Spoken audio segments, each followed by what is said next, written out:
Gadis polos dijual ayahnya pada CEO kejam dikira hidupnya sengsara. Tapi justru gadis itu dimanja habis-habisan. Hingga sang CEO rela memindahkan seluruh harta kekayaannya atas nama gadis itu. Halo Bunda, selamat datang kembali ya. Semoga Bunda semuanya dalam keadaan sehat dan bahagia ya. Sebelum masuk ke ceritanya silahkan Bunda-Bunda semuanya absen terlebih dahulu ya.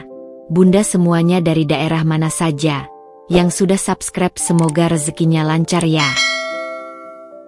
Pagi itu, cahaya mentari menembus jendela kamar kecil yang sederhana, membias di lantai kayu yang retak-retak dan membawa kehangatan tipis di udara yang lembab.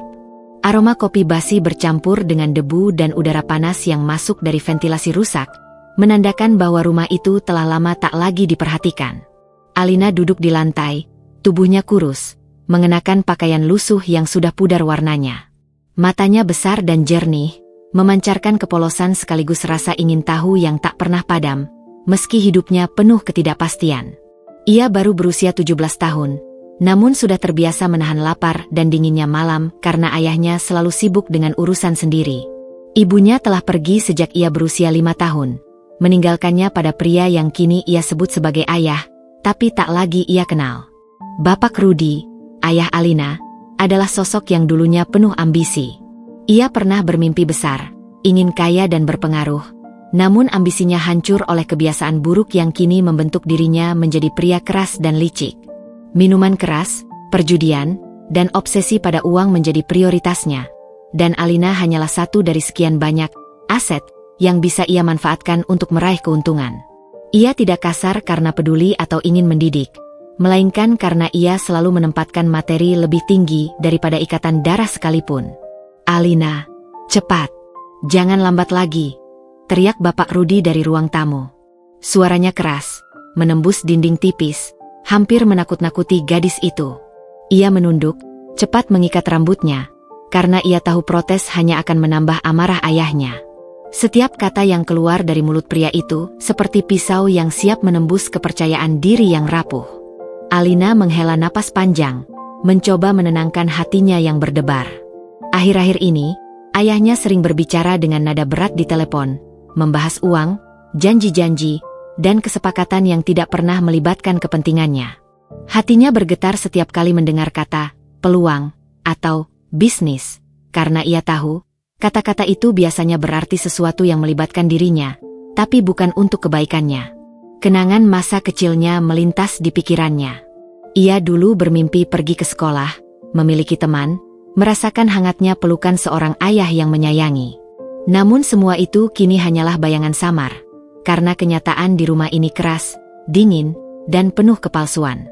Senyuman tulus hampir tidak pernah ia lihat, dan kasih sayang yang diberikan selalu bercampur tuntutan atau ancaman. Hari itu, Bapak Rudi masuk ke kamar dengan wajah serius, kantong hitam besar di tangan, langkahnya mantap seperti pria yang sudah menyiapkan rencana matang. Alina, dengar baik-baik, katanya dengan nada datar dan dingin, seperti menyampaikan keputusan tanpa ruang untuk menolak. Aku sudah membuat keputusan. Mulai minggu depan, kau akan tinggal dengan Pak Hendra. Alina menatapnya bingung, jantungnya berdebar. Pak Hendra, siapa itu, Pak? Tanyanya pelan, suaranya hampir tersedak rasa takut. Bapak Rudi mencondongkan tubuhnya, menatap tajam seakan menelusuri pikiran putrinya. CEO itu, pria kaya, berpengaruh, punya banyak bisnis. Kau akan hidup dengannya. Anggap ini kesempatanmu untuk hidup lebih baik. Alina terdiam. Kata-kata ayahnya terdengar seperti ancaman terselubung, sekaligus janji yang membingungkan. Ia tidak tahu apakah harus merasa takut atau bersyukur. Nalurinya mengatakan bahwa hidup barunya akan jauh dari dunia yang ia kenal, tapi hatinya tak pernah membayangkan seberapa drastis perubahannya. Beberapa hari kemudian, Alina bertemu Pak Hendra untuk pertama kalinya di gedung perkantoran megah yang menjulang tinggi di tengah kota. Kaca-kaca gedung itu memantulkan sinar mentari pagi, memamerkan kemewahan sekaligus kekuatan pemiliknya. Pak Hendra, pria parubaya dengan aura dingin dan wibawa, menatap Alina dengan mata tajam yang membuatnya kaku seketika. Ia terlihat seperti pria yang di dunia luar dikenal kejam, tak kenal ampun, dan tidak memiliki rasa empati. Jadi, ini gadis yang akan tinggal di rumahku. Suara Pak Hendra berat, dingin, namun bukan kasar. Ada rasa penasaran yang tersembunyi di balik ketegasan itu. Alina menunduk, menahan gemetar. Iya, Pak, jawabnya lirih, takut salah bicara. Pak Hendra mengangguk perlahan, menilai dengan seksama, lalu memberi isyarat agar asistennya membawanya pergi. Bawa dia ke rumah. Kita lihat bagaimana ia menyesuaikan diri. Alina berjalan di belakang asistennya, jantungnya berdebar tak menentu.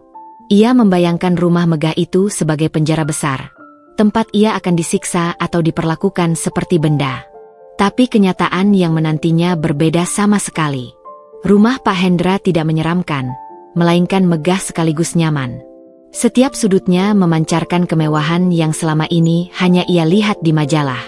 Staf yang ramah menyambutnya, kamar yang hangat dengan kasur empuk, pakaian bersih dan rapi tersedia setiap hari, serta makanan lezat disiapkan secara rutin. Pak Hendra, yang tadinya dibayangkan kejam, ternyata memperhatikannya dengan serius, memastikan setiap kebutuhan Alina terpenuhi. Perlahan, ketakutannya berubah menjadi kebingungan, lalu kagum. Ia merasa dimanja, dijaga, dan diperhatikan, sesuatu yang selama ini tidak pernah ia rasakan. Hidup barunya seakan memberikan semua yang sebelumnya tidak pernah ia punya. Keamanan, kenyamanan, dan perhatian tulus yang membuat hatinya hangat. Di sanalah, benih konflik dan kisah panjang mulai tumbuh. Bagaimana seorang gadis polos, yang dijual ayahnya dengan maksud menguntungkan diri sendiri, akan menghadapi dunia baru yang penuh kemewahan, perhatian, dan dinamika kompleks? Bagaimana hubungannya dengan Pak Hendra akan berkembang, antara rasa kagum, ketakutan, dan kemungkinan cinta yang tak terduga? Semua pertanyaan itu masih menunggu jawaban, membentuk fondasi bagi perjalanan panjang Alina yang baru saja dimulai. Hari pertama Alina tinggal di rumah Pak Hendra dimulai dengan rasa cemas yang tak tertahankan. Setiap langkahnya terasa canggung di lantai kayu yang berkilau, di lorong-lorong luas yang dipenuhi lukisan mahal dan perabot mewah yang tampak seperti benda museum. Alina menunduk, jari-jarinya gemetar saat memegang pegangan tangga. Hatinya berdebar campur aduk antara takut, bingung, dan sedikit kagum. Ia merasa seperti masuk ke dunia lain, dunia yang sangat jauh dari rumah kayu reot dan bau kopi basi yang menjadi kenangannya sehari-hari. Staf rumah itu menyambutnya dengan senyum ramah, tetapi Alina masih sulit percaya.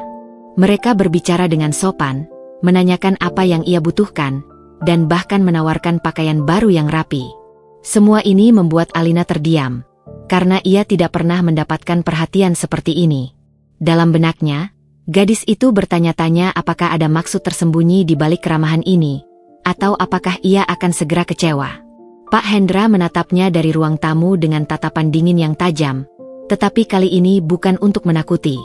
Ada rasa penasaran yang terselubung di balik sorot matanya. Ia menilai setiap gerakan Alina, setiap raut wajah, seakan ingin membaca pikiran gadis itu. Alina merasa seolah-olah ia sedang diuji, namun ia tidak tahu kriteria apa yang harus dipenuhi untuk lulus. Ia merasa kecil, rapuh, namun juga terdorong oleh rasa ingin bertahan.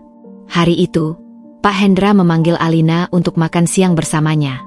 Ia menyadari bahwa gadis itu tampak canggung, bahkan hampir tidak berani berbicara. Dengan suara yang berat tapi tidak kasar, "Pak." Hendra bertanya tentang keluarganya, sekolahnya, dan pengalaman hidup yang telah dilalui. Alina menjawab dengan hati-hati, menahan rasa takut dan rasa malu, karena ia tidak tahu apakah kejujuran akan membuatnya mendapat masalah atau justru membuat pria itu kecewa. Seiring percakapan berlangsung, Alina mulai menyadari satu hal. Pak Hendra bukanlah orang yang ingin menyakiti atau menguasai dirinya secara paksa. Ia tampak serius ingin memahami gadis itu, ingin memastikan ia merasa aman dan diperhatikan. Perasaan Alina campur aduk, rasa takutnya berkurang, tetapi rasa curiga tetap ada. Ia terbiasa dengan ketidakpastian, dan hidupnya sebelumnya selalu dipenuhi pengkhianatan dan kekecewaan. Malam pertama di rumah itu juga tidak semenyiksa yang ia bayangkan. Kamar yang luas dengan kasur empuk, selimut lembut, dan lampu hangat membuat Alina merasa aman. Ia menatap sekeliling, hampir tak percaya bahwa kenyamanan seperti ini benar-benar ada. Namun, Dalam hatinya ia masih bertanya-tanya, apakah semua ini nyata, atau hanya ilusi yang akan segera hancur? Beberapa hari berikutnya, rutinitas baru mulai terbentuk. Alina belajar menyesuaikan diri dengan aturan rumah yang jelas dan disiplin, tapi bukan keras. Staf selalu siap membantunya. Pak Hendra selalu memperhatikan, bahkan sering menanyakan apakah ia merasa nyaman. Perlahan, gadis itu mulai merasakan sebuah dilema, antara rasa kagum dan rasa takut, antara ketergantungan dan keinginan untuk mandiri. Ia belum pernah hidup dalam lingkungan yang begitu aman, namun hatinya tetap berbisik untuk tetap waspada. Konflik batin itu semakin terasa ketika Alina menemukan bahwa Pak Hendra tidak hanya memperhatikan kebutuhannya secara fisik, tetapi juga secara emosional. Ia memberikan nasihat, menanyakan impian dan harapannya, bahkan memberi dorongan agar Alina percaya pada dirinya sendiri.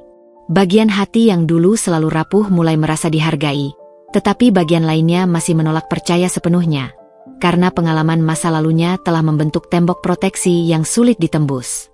Suatu sore, ketika Alina sedang duduk di balkon memandangi kota yang gemerlap, Pak Hendra datang membawa teh hangat. Ia duduk di sebelah gadis itu tanpa kata banyak, hanya menatap lampu-lampu kota, memberi ruang bagi Alina untuk berbicara jika ia mau. Keheningan itu terasa hangat, bukan menakutkan. Alina menatap pria itu dan akhirnya mengungkapkan sedikit tentang masa lalunya, tentang ibunya yang pergi, tentang ayah yang keras dan sibuk dengan urusan sendiri, tentang rasa takut yang selalu menghantuinya. Pak Hendra mendengarkan tanpa menyela, matanya serius, dan ketika Alina selesai, ia hanya berkata, "Kau aman di sini, Alina. Aku pastikan tidak ada yang akan menyakitimu." Kata-kata itu membuat Alina tercengang. Ia belum pernah merasakan janji keamanan yang tulus seperti itu. Sebagian hatinya ingin percaya, namun sebagian lainnya masih curiga. Konflik batin itu muncul dengan lebih nyata. Ia ingin menerima kasih sayang yang ditawarkan, tetapi takut jika kepercayaan itu menjadi senjata untuk menyakitinya di kemudian hari. Hari demi hari, Alina mulai menemukan kenyamanan, meski konflik batin itu tetap ada. Ia belajar bahwa hidup di rumah Pak Hendra berbeda sama sekali dengan yang ia bayangkan. Tidak ada kekerasan, tidak ada ancaman, hanya perhatian yang konsisten dan ketulusan yang nyata. Namun, setiap keramahan yang ia terima membuatnya semakin sadar akan posisi uniknya. Seorang gadis polos yang dijual ayahnya, kini berada di dunia yang tidak hanya asing, tetapi juga penuh godaan dan pertanyaan moral yang sulit. Disinilah titik pemicu cerita mulai terbentuk. Alina tidak lagi hanya menghadapi lingkungan baru, tapi juga menghadapi dirinya sendiri, keraguan, rasa takut, dan konflik batin antara percaya dan waspada. Ia mulai memahami bahwa hidup yang dimanja bukan berarti bebas dari tanggung jawab atau risiko emosional. Setiap perhatian Pak Hendra membawa pertanyaan baru. Apakah cinta dan perhatian ini tulus, ataukah ada motif tersembunyi yang menunggu untuk terungkap?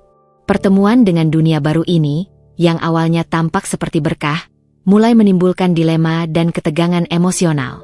Alina harus belajar menavigasi kenyamanan yang membingungkan, perhatian yang menenangkan sekaligus menakutkan, dan rasa percaya yang lambat laun mulai tumbuh di tengah kebingungan dan trauma masa lalunya. Inilah konflik awal yang akan menjadi dasar bagi perkembangan karakter Alina, interaksi kompleks dengan Pak Hendra, dan serangkaian kejadian dramatis yang akan mengubah hidupnya selamanya. Hari-hari Alina di rumah Pak Hendra berjalan dengan ketenangan yang aneh. Ia belum pernah merasakan hidup yang begitu stabil, nyaman, dan penuh perhatian. Setiap pagi, aroma kopi segar dan roti panggang mengiringi kebangkitan Alina. Staf rumah selalu tersenyum ramah, menanyakan kebutuhannya, menyiapkan pakaian bersih dan rapi, serta memastikan kamar yang luas dan nyaman selalu dalam keadaan sempurna. Namun kenyamanan itu tidak membuat hatinya sepenuhnya tenang. Di balik setiap perhatian terselip rasa was-was, dan ia sering bertanya-tanya apakah semua itu nyata atau hanya tipu daya yang akan runtuh sewaktu-waktu. Pak Hendra tetap menjadi figur yang misterius dan kuat. Ia hadir di rumah tidak hanya sebagai pemilik, tetapi juga sebagai sosok yang memperhatikan Alina dengan ketelitian yang membuat gadis itu campur aduk antara kagum dan takut. Setiap pertanyaan yang dilontarkan Pak Hendra terasa seperti ujian, seakan ingin menilai bukan hanya tingkah laku, tetapi juga karakter Alina. Ia menanyakan hal-hal sederhana tentang sekolah, teman, hobi, bahkan tentang bagaimana gadis itu menghadapi masalah.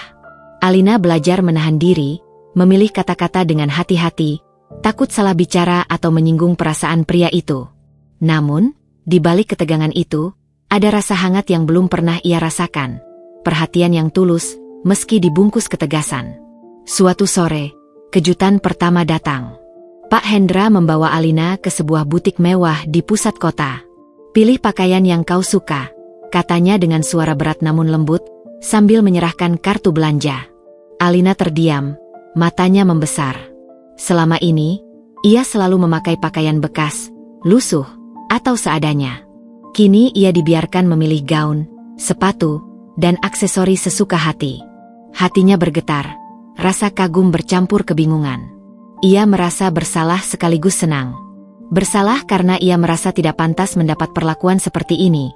Senang karena mimpi sederhana yang dulu terasa mustahil kini menjadi kenyataan. Namun, kebahagiaan itu tidak berlangsung tanpa tantangan. Alina mulai merasakan ketegangan batin yang baru. Ia sering memikirkan ayahnya, Bapak Rudi, yang menjualnya demi uang. Perasaan marah, kecewa, dan sedih bercampur menjadi satu. Ia menyadari bahwa kehidupan barunya yang mewah lahir dari pengkhianatan orang yang seharusnya melindunginya. Setiap kali ia menatap pakaian mahal atau berjalan di lorong luas rumah Pak Hendra, bayangan ayahnya yang serakah dan dingin muncul di benaknya, mengingatkan bahwa kenyamanan ini memiliki harga emosional yang rumit. Hari-hari berikutnya, Alina juga mulai menghadapi rintangan sosial yang tak ia duga. Staf rumah, meski ramah, memiliki batasan dan aturan yang ketat. Ia belajar menyesuaikan diri dengan tata krama, disiplin, dan ekspektasi yang tinggi. Kesalahan kecil seperti terlambat atau salah menaruh benda bisa menimbulkan teguran yang lembut namun tegas. Alina menyadari bahwa hidup di sini bukan hanya tentang dimanja, tetapi juga belajar menyesuaikan diri, memahami etika, dan menghadapi tanggung jawab baru yang sebelumnya tidak pernah ia alami. Selain itu, Alina juga mulai merasakan dinamika emosional yang semakin kompleks dengan Pak Hendra. Ia sering melihat pria itu menatapnya tanpa kata, menilai gerakan dan ekspresinya. Setiap kali Alina merasa gugup atau ragu, Pak Hendra hadir dengan ketenangan yang menenangkan sekaligus membuatnya semakin sadar akan posisi dirinya yang istimewa namun rentan. Kadang, perhatian yang diberikan membuat Alina merasa dimanja, dicintai, bahkan dihargai, tapi di sisi lain, rasa takut muncul. Apakah kepercayaan yang ia berikan akan disalahgunakan? Konflik semakin nyata ketika suatu hari, Pak Hendra mengundang beberapa kolega bisnis untuk makan malam di rumah. Alina harus hadir dan bersikap sopan, menghadapi orang dewasa yang penuh wibawa dan ekspektasi tinggi. Awalnya, ia canggung, salah tingkah, dan merasa tertekan. Setiap tawa, setiap kata, dan setiap gestur menjadi ujian untuknya. Namun, Pak Hendra berdiri di dekatnya, menatap penuh arti, dan memberi senyuman kecil yang membuat Alina merasa ada sandaran dan dukungan di tengah tekanan itu. Ia belajar bahwa perhatian Pak Hendra bukan hanya tentang kenyamanan fisik, tetapi juga bimbingan sosial dan emosional yang membuatnya lebih percaya diri. Di sisi lain, Alina mulai merasakan gejolak perasaan yang membingungkan. Ia menyadari bahwa ia mulai menghargai pria yang dipandang kejam oleh dunia luar itu. Ada rasa kagum, rasa aman, dan bahkan rasa ketergantungan yang perlahan tumbuh. Namun, gadis itu juga sering teringat masa lalunya, ayahnya yang menjualnya, dan rasa bersalah karena menikmati hidup mewah yang lahir dari pengkhianatan. Perasaan campur aduk ini menjadi konflik internal yang terus menghantui, membuat Alina sering termenung sendirian di kamar atau balkon. Konflik berikutnya muncul ketika Alina menemukan dokumen-dokumen besar di ruang kerja Pak Hendra. Catatan bisnis, surat penting, dan laporan keuangan yang menakjubkan. Ia menyadari betapa besar kekayaan dan kekuasaan pria ini. Sebagian hatinya kagum, tetapi sebagian lain merasa takut. Ia mulai bertanya-tanya apakah seorang pria sekaya dan sekuat Pak Hendra bisa benar-benar tulus mencintai atau peduli pada seorang gadis polos seperti dirinya. Rasa penasaran bercampur cemas, membentuk pertanyaan moral yang sulit dijawab. Disinilah pengembangan konflik terasa nyata. Alina tidak hanya menghadapi lingkungan baru yang mewah dan berbeda dari rumah asalnya, tetapi juga harus menghadapi dirinya sendiri. Rasa kagum, rasa takut, rasa bersalah, dan rasa penasaran saling bertabrakan, membentuk dilema emosional yang kompleks. Ia mulai menyadari bahwa hidup yang dimanja bukan berarti bebas dari tantangan atau risiko. Justru perhatian dan kenyamanan ini memunculkan pertanyaan baru tentang kepercayaan, tanggung jawab, dan perasaan yang berkembang tanpa ia sadari. Hari itu terasa berbeda dari biasanya. Pagi datang dengan sinar matahari yang hangat namun menembus setiap sudut rumah Pak Hendra dengan ketegasan yang nyaris mengintimidasi. Alina terbangun dengan perasaan campur aduk. Hatinya berdebar tidak hanya karena ketidakbiasaan, tetapi juga karena firasat aneh yang membuatnya waspada. Ia merasakan sesuatu yang berbeda di udara, sebuah ketegangan halus yang ia belum bisa jelaskan. Setelah sarapan, Alina disuruh menemani Pak Hendra ke ruang kerjanya.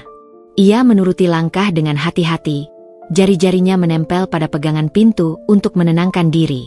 Ruang kerja itu lebih besar dari apapun yang pernah ia lihat, dipenuhi dengan buku, dokumen, layar komputer besar, dan foto-foto kegiatan bisnis Pak Hendra. Setiap benda tampak bercerita tentang kekuasaan dan pengaruh, memaksa Alina menyadari bahwa dirinya kini hidup di dunia orang dewasa yang keras dan penuh strategi. Pak Hendra menatap Alina dengan sorot mata yang tajam, penuh arti, seperti menilai kesiapan gadis itu untuk menghadapi sesuatu yang lebih besar dari sekadar kehidupan sehari-hari. "Alina, aku ingin kau memahami sesuatu," katanya, suaranya berat namun tidak menakutkan. "Di dunia ini, semua keputusan membawa konsekuensi. Dan kadang, kenyamanan yang kau rasakan bisa saja berubah menjadi ujian." Alina menelan ludah, hatinya berdebar. Kata-kata itu terdengar seperti peringatan yang terselubung. Ia mencoba menenangkan diri, tapi rasa takut mulai mengisi setiap sudut hatinya. Ia sadar bahwa kenyamanan yang ia rasakan selama beberapa minggu terakhir bukanlah jaminan. Hidupnya yang baru, meski indah dan aman, tetap berada di bawah bayangan ketidakpastian yang menunggu untuk muncul. Klimaks awal itu semakin terasa ketika seorang kolega bisnis Pak Hendra datang secara tiba-tiba. Seorang wanita muda dengan aura dingin namun elegan, yang menyapanya dengan senyum tipis namun penuh evaluasi. Alina merasakan ketegangan yang aneh dalam diri. Ia tidak terbiasa berada di tengah orang-orang berpengaruh, apalagi yang menilai dirinya hanya dengan tatapan. Wanita itu memperhatikan Alina, menanyakan hal-hal ringan tentang pendidikan dan hobi, namun setiap kata yang keluar seakan memiliki lapisan makna tersembunyi. Alina merasa seperti sedang diuji, dan hatinya gemetar. Seusai tamu itu pergi, Alina duduk di balkon rumah, menatap kota yang bersinar di bawah cahaya senja. Hatinya bergejolak. Ia menyadari bahwa hidupnya bukan hanya tentang menerima kenyamanan, tetapi juga belajar menghadapi ketegangan yang datang tiba-tiba, belajar bersikap tangguh di tengah dunia yang penuh kepura-puraan. Rasa kagum pada Pak Hendra bercampur dengan rasa takut dan penasaran. Ia mulai bertanya-tanya, apakah pria itu selalu bisa menahan jarak dan ketegasan, ataukah ada sisi lain yang akan muncul, mengubah segalanya? Malam itu, klimaks batin Alina mencapai puncaknya. Ia menemukan surat lama yang terselip di antara dokumen bisnis Pak Hendra. Sebuah surat dari Bapak Rudi yang entah bagaimana sampai ke tangannya. Dalam surat itu tertulis beberapa hal yang mengungkap motif ayahnya. Bagaimana ia menitipkan Alina dengan maksud mendapat keuntungan dari pengaruh Pak Hendra. Alina merasakan kombinasi rasa marah, kecewa, dan sedih yang mendalam. Air mata mengalir. Hatinya terasa hancur sekaligus terseret oleh rasa bersalah karena ia menikmati hidup mewah yang lahir dari pengkhianatan ayahnya sendiri. Di saat yang sama, Pak Hendra masuk ke kamar, melihat Alina menangis tanpa menanyakan banyak hal. Ia duduk di samping gadis itu, menepuk lembut punggungnya, dan hanya berkata, "Kau tidak bersalah, Alina. Aku yang bertanggung jawab memastikan kau aman dan nyaman. Jangan biarkan masa lalu menutupi peluangmu sekarang." Kata-kata itu seperti ledakan kecil dalam hatinya. Alina merasa dilema, ingin percaya sepenuhnya, tapi trauma masa lalu membangun tembok proteksi yang kuat. Rasa sakit dari pengkhianatan ayahnya bercampur dengan rasa hangat dari perhatian Pak Hendra, menciptakan konflik emosional yang membuatnya hampir kehilangan kendali. Keesokan harinya, ujian lain datang. Alina diminta menghadiri pertemuan bisnis kecil dengan Pak Hendra sebagai pendamping. Ia harus berbicara, menanggapi pertanyaan, dan menunjukkan keberanian di hadapan orang-orang dewasa yang penuh wibawa. Awalnya, ia merasa canggung dan takut salah. Namun, tatapan tenang Pak Hendra dari sisi ruangan memberinya kekuatan diam-diam. Ia mulai berbicara dengan hati-hati, menyampaikan pendapat sederhana, namun cukup untuk menunjukkan bahwa ia bisa mengerti, menyesuaikan diri, dan belajar menghadapi tekanan. Pengalaman itu mengajarkan Alina sesuatu yang penting. Hidup di dunia baru ini bukan hanya tentang dimanja, tetapi juga tentang menguji diri sendiri, mengembangkan keberanian, dan belajar menghadapi ketidakpastian. Setiap perhatian Pak Hendra, setiap kemewahan yang ia nikmati, kini mulai terasa seperti tanggung jawab dan ujian moral yang menuntut kedewasaan. Ia mulai menyadari bahwa kenyamanan bisa menjadi alat pembelajaran, sekaligus sumber dilema emosional yang lebih dalam. Di tengah semua itu, konflik batin Alina tetap mendominasi. Ia mulai merasakan ketergantungan yang perlahan tumbuh terhadap Pak Hendra, bukan sekadar karena perhatian dan kenyamanan, tetapi juga karena rasa aman yang selama ini hilang dalam hidupnya. Namun, rasa curiga dan trauma masa lalu tidak pernah hilang sepenuhnya. Setiap senyum, setiap kata lembut, memunculkan pertanyaan, apakah cinta dan perhatian ini tulus, ataukah ada motif lain yang tersembunyi? Pertanyaan itu terus menghantui, membentuk dilema emosional yang semakin kompleks. Seiring waktu, kehidupan Alina di rumah Pak Hendra mulai terasa seperti permainan keseimbangan yang rapuh. Di satu sisi, ia dimanja, diperhatikan, dan merasa aman untuk pertama kali dalam hidupnya. Di sisi lain, rasa takut, keraguan, dan trauma masa lalu terus mengintai, seperti bayangan yang tak bisa ia hilangkan. Setiap kali ia tersenyum atau merasa nyaman, selalu ada bisikan dalam hatinya yang bertanya, apakah semua ini nyata? Atau akan hancur seketika? Pagi itu, suasana rumah berbeda dari biasanya. Staf bergerak cepat, telepon berdering tanpa henti, dan suasana terasa tegang meski tidak ada yang benar-benar berkata apapun tentang masalah itu.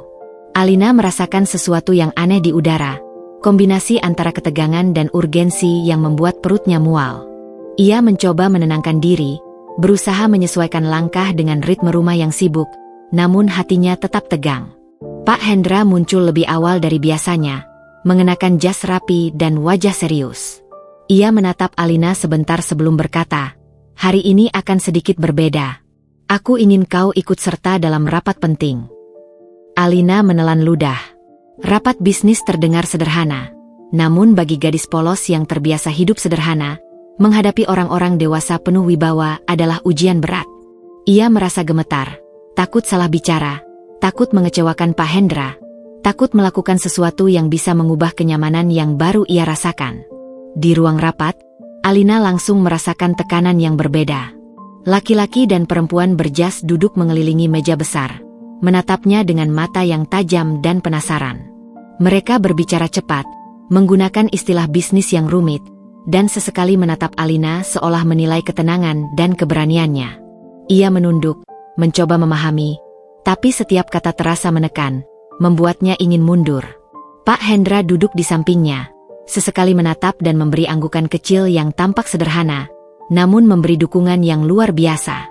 Alina menghirup napas dalam-dalam, mencoba mengumpulkan keberanian. Ketika seorang kolega menanyakan pendapatnya tentang sebuah strategi, ia menjawab perlahan, memilih kata dengan hati-hati. Suara gadis itu terdengar kecil, tapi cukup jelas untuk menunjukkan bahwa ia memperhatikan, memahami, dan berani berbicara. Momen itu membuatnya tersadar. Meski takut, ia bisa menyesuaikan diri, dan perhatian Pak Hendra memberinya kekuatan untuk menghadapi tekanan. Setelah rapat, Alina merasa lega sekaligus bingung. Ia menyadari bahwa ketegangan tidak berhenti begitu rapat selesai. Pak Hendra segera mengajaknya berjalan-jalan di halaman rumah, tampak seakan ingin melihat reaksinya terhadap perubahan suasana. Kau mulai bisa menyesuaikan diri, katanya, suara berat namun lembut. Tapi ingat, setiap keputusan yang kau buat di sini bisa mempengaruhi orang lain. Jangan anggap remeh peranmu. Kata-kata itu membebani Alina. Ia merasa dunia baru ini tidak hanya menawarkan kenyamanan, tetapi juga tanggung jawab yang kompleks. Ia mulai menyadari bahwa hidupnya di rumah Pak Hendra adalah kombinasi antara berkat dan ujian. Setiap perhatian yang diberikan bukan sekadar kenyamanan, melainkan pelajaran untuk menghadapi realita yang keras, bahkan di balik kemewahan. Konflik batin Alina semakin meningkat ketika ia mulai menyadari perubahan dalam dirinya sendiri. Ia mulai menghargai Pak Hendra, merasakan ketergantungan yang perlahan tumbuh, dan bahkan rasa kagum yang lebih dalam.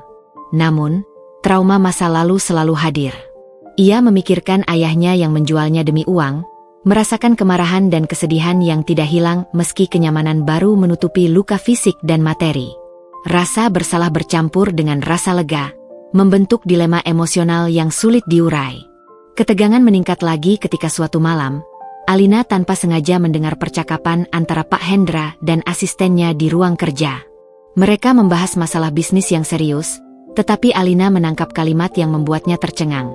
Pastikan semuanya berjalan sesuai rencana. Jangan biarkan ada yang mengganggu Alina.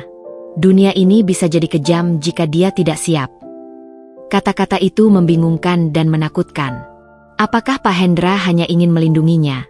Ataukah ia memiliki maksud lain yang lebih dalam? Malam itu, Alina terjaga lama, menatap langit-langit kamar, mencoba memahami perasaan campur aduk dalam dirinya. Ia merasa aman, dihargai, dan diperhatikan, tapi juga cemas, curiga, dan tidak yakin tentang masa depan. Setiap senyuman Pak Hendra, setiap perhatian yang ia rasakan, memunculkan pertanyaan baru. Apakah semua ini tulus, ataukah ada motif tersembunyi? Pertanyaan itu terus menghantui, menciptakan konflik batin yang semakin tajam. Di tengah kebingungan itu, Alina juga menghadapi ujian sosial lain. Beberapa staf rumah, meski ramah, mulai menuntutnya menyesuaikan diri lebih cepat, belajar etika, tata krama, dan disiplin tinggi. Kesalahan kecil seperti salah menaruh benda atau terlambat membangunkan diri bisa menimbulkan teguran lembut namun tegas. Alina menyadari bahwa ia harus belajar lebih cepat dari sebelumnya. Hidup di sini bukan hanya tentang dimanja, tapi juga tanggung jawab dan kemampuan menghadapi tekanan. Hari-hari berikutnya, konflik meningkat lagi saat Alina harus menghadiri pesta kecil yang diadakan untuk klien bisnis Pak Hendra. Ia harus berpakaian mewah, berbicara dengan percaya diri, dan menjaga sikap di hadapan orang dewasa berpengaruh. Ketegangan emosional mencapai puncak ketika seorang tamu menatapnya tajam dan bertanya, "Apakah kau benar-benar siap menghadapi dunia seperti ini?" Alina merasakan tekanan luar biasa, hampir ingin mundur. Tapi tatapan Pak Hendra memberinya keberanian untuk tetap berdiri dan menanggapi dengan sopan. Momen itu mengukir pelajaran baru. Keberanian dan ketenangan tidak datang dari kenyamanan, melainkan dari menghadapi ketegangan secara langsung. Konflik eksternal dan internal Alina semakin menguat. Ia belajar bahwa hidup di rumah Pak Hendra adalah kombinasi antara berkat dan ujian, kenyamanan sekaligus tanggung jawab, perhatian sekaligus dilema moral. Ketergantungannya pada Pak Hendra tumbuh, namun rasa trauma dan curiga tidak pernah hilang. Setiap keputusan, setiap kata, setiap senyuman menjadi bagian dari konflik emosional yang kompleks. Alina mulai memahami bahwa perjalanan hidupnya baru dimulai, dan tantangan yang ia hadapi sekarang hanyalah permulaan dari rangkaian konflik yang lebih besar dan dramatis. Hari itu dimulai dengan hawa yang berbeda. Matahari memancarkan cahaya hangat, tapi entah mengapa, Alina merasa ada ketegangan tak terlihat yang mengisi setiap sudut rumah. Ia bangun lebih cepat dari biasanya, hatinya berdebar karena firasat yang tak bisa dijelaskan. Pagi itu, aroma kopi yang biasanya menenangkan malah terasa getir, seakan menandakan perubahan yang akan datang. Pak Hendra sudah menunggu di ruang kerja dengan wajah serius, ekspresinya sulit dibaca. Ia menatap Alina dengan mata yang tajam, penuh arti, sebelum akhirnya berkata, "Hari ini, Alina, kau akan menghadapi sesuatu yang akan menguji bukan hanya keberanianmu, tapi juga prinsipmu." Suara beratnya menembus kesunyian pagi, membuat jantung Alina berdetak lebih cepat. Kata-kata itu terdengar seperti peringatan sekaligus janji akan ujian besar yang akan mengubah hidupnya. Alina mengikuti Pak Hendra ke ruang konferensi yang lebih luas dari yang pernah ia lihat. Beberapa kolega penting sudah hadir. Wajah mereka serius, bahasa tubuh mereka penuh kewaspadaan. Ia merasakan tekanan yang luar biasa, seperti setiap gerak-geriknya sedang dianalisis. Rasa cemas menguasai dirinya. Namun di sisi lain, ada rasa penasaran yang tak bisa ia abaikan, ingin tahu ujian apa yang akan datang. Pak Hendra memulai pertemuan dengan membahas proyek besar yang sedang berjalan. Ia menatap Alina dan berkata, "Kau akan membantu mengambil keputusan penting dalam proyek ini. Aku ingin melihat bagaimana kau bereaksi di bawah tekanan." Alina terdiam sejenak, takut membuat kesalahan. Namun, tatapan penuh keyakinan Pak Hendra memberinya sedikit keberanian. Ia menyadari bahwa perhatian dan pengaruh pria itu bukan hanya tentang kenyamanan, melainkan pelajaran hidup yang harus ia hadapi. Selama pertemuan, berbagai pertanyaan dilemparkan padanya. Pertanyaan yang kompleks, teknis, dan kadang terasa seperti jebakan. Alina merasakan keringat dingin menetes di pelipisnya, jantungnya berdebar kencang. Ia mencoba menenangkan diri, mengingat setiap pelajaran yang diterimanya dari Pak Hendra sebelumnya, setiap pandangan, setiap senyum yang memberi dukungan. Perlahan, ia mulai menjawab dengan hati-hati, menyusun kata demi kata agar terdengar masuk akal dan meyakinkan. Rasa cemasnya tidak hilang sepenuhnya. Tapi setiap jawaban yang berhasil ia sampaikan memberi sedikit kemenangan kecil, membuatnya semakin percaya diri. Konflik batin Alina mencapai puncaknya ketika ia menemukan dokumen penting yang terselip di tumpukan laporan. Dokumen yang mengungkapkan sisi gelap proyek bisnis itu, sebuah rahasia yang bisa mengubah jalannya perusahaan. Rasa takut bercampur dengan rasa ingin tahu. Ia tahu bahwa keputusan yang akan diambilnya hari itu tidak hanya berdampak pada dirinya, tapi juga pada banyak orang. Apakah ia berani mengungkapkan yang ia temukan, atau tetap diam demi menjaga keamanan diri dan orang yang peduli padanya? Malam itu, Alina duduk di balkon, menatap langit gelap yang dihiasi lampu kota. Hatinya kacau, penuh pertentangan. Ia merasakan ketakutan yang belum pernah ia alami sebelumnya, tapi juga kekuatan yang muncul dari keberhasilan kecil yang ia raih di siang hari. Rasa kagum pada Pak Hendra bercampur dengan rasa curiga dan trauma masa lalu, menciptakan dilema yang membuatnya hampir tak bisa tidur. Ia menyadari satu hal penting. Hidupnya sekarang bukan hanya tentang kenyamanan atau perlindungan, tapi tentang tanggung jawab yang memerlukan keberanian sejati. Keesokan harinya, ujian lebih besar datang. Pak Hendra menugaskannya untuk berbicara langsung dengan investor besar yang penuh wibawa. Alina merasa gugup, takut salah bicara atau melakukan kesalahan yang fatal. Ia mempersiapkan diri, berlatih di depan cermin, mengingat setiap nasihat Pak Hendra tentang ketenangan dan keberanian. Saat pertemuan dimulai, ia merasakan jantungnya seakan berhenti sesaat, lalu perlahan menenangkan diri, menyadari bahwa perhatian dan dukungan Pak Hendra selalu ada di sisinya, memberi kekuatan meski tanpa kata. Dalam pertemuan itu, ia harus membuat keputusan penting. Apakah akan mengikuti saran Pak Hendra secara langsung atau mengajukan ide yang ia yakini benar meski berisiko? Konflik internal mencapai titik kritis. Rasa takutnya bertabrakan dengan rasa percaya diri yang perlahan tumbuh, dan rasa ingin membuktikan diri menyalip keraguan. Alina menarik napas panjang, menatap investor dengan penuh keyakinan, dan akhirnya memilih untuk berbicara sesuai instingnya. Keputusan itu menimbulkan kejutannya sendiri. Investor mendengarkan dengan serius, beberapa menatapnya kagum, sementara yang lain tampak skeptis. Setelah pertemuan, Pak Hendra menatapnya dengan mata tajam namun bangga. Kau membuat pilihanmu sendiri, dan itu tidak mudah. Kau mulai memahami tanggung jawab yang sebenarnya, katanya. Alina merasakan kombinasi lega, bangga, dan cemas. Ia menyadari bahwa titik balik ini bukan sekadar tentang keputusan bisnis, tapi tentang dirinya. Bagaimana ia mulai berdiri sendiri, menghadapi ketakutan, dan menilai integritas serta keberanian dalam diri sendiri. Konflik semakin meningkat ketika Alina mulai merasakan ketergantungan emosional yang lebih dalam terhadap Pak Hendra. Ia menyadari bahwa ia tidak hanya terikat pada kenyamanan atau perlindungan, tapi juga pada sosok pria yang memberinya kesempatan untuk tumbuh, yang menuntunnya melalui dunia yang asing dan menakutkan. Namun, rasa trauma masa lalu dan kecurigaan tetap ada, menciptakan pertarungan internal yang terus membara. Setiap senyuman, kata, dan perhatian Pak Hendra memunculkan dilema baru.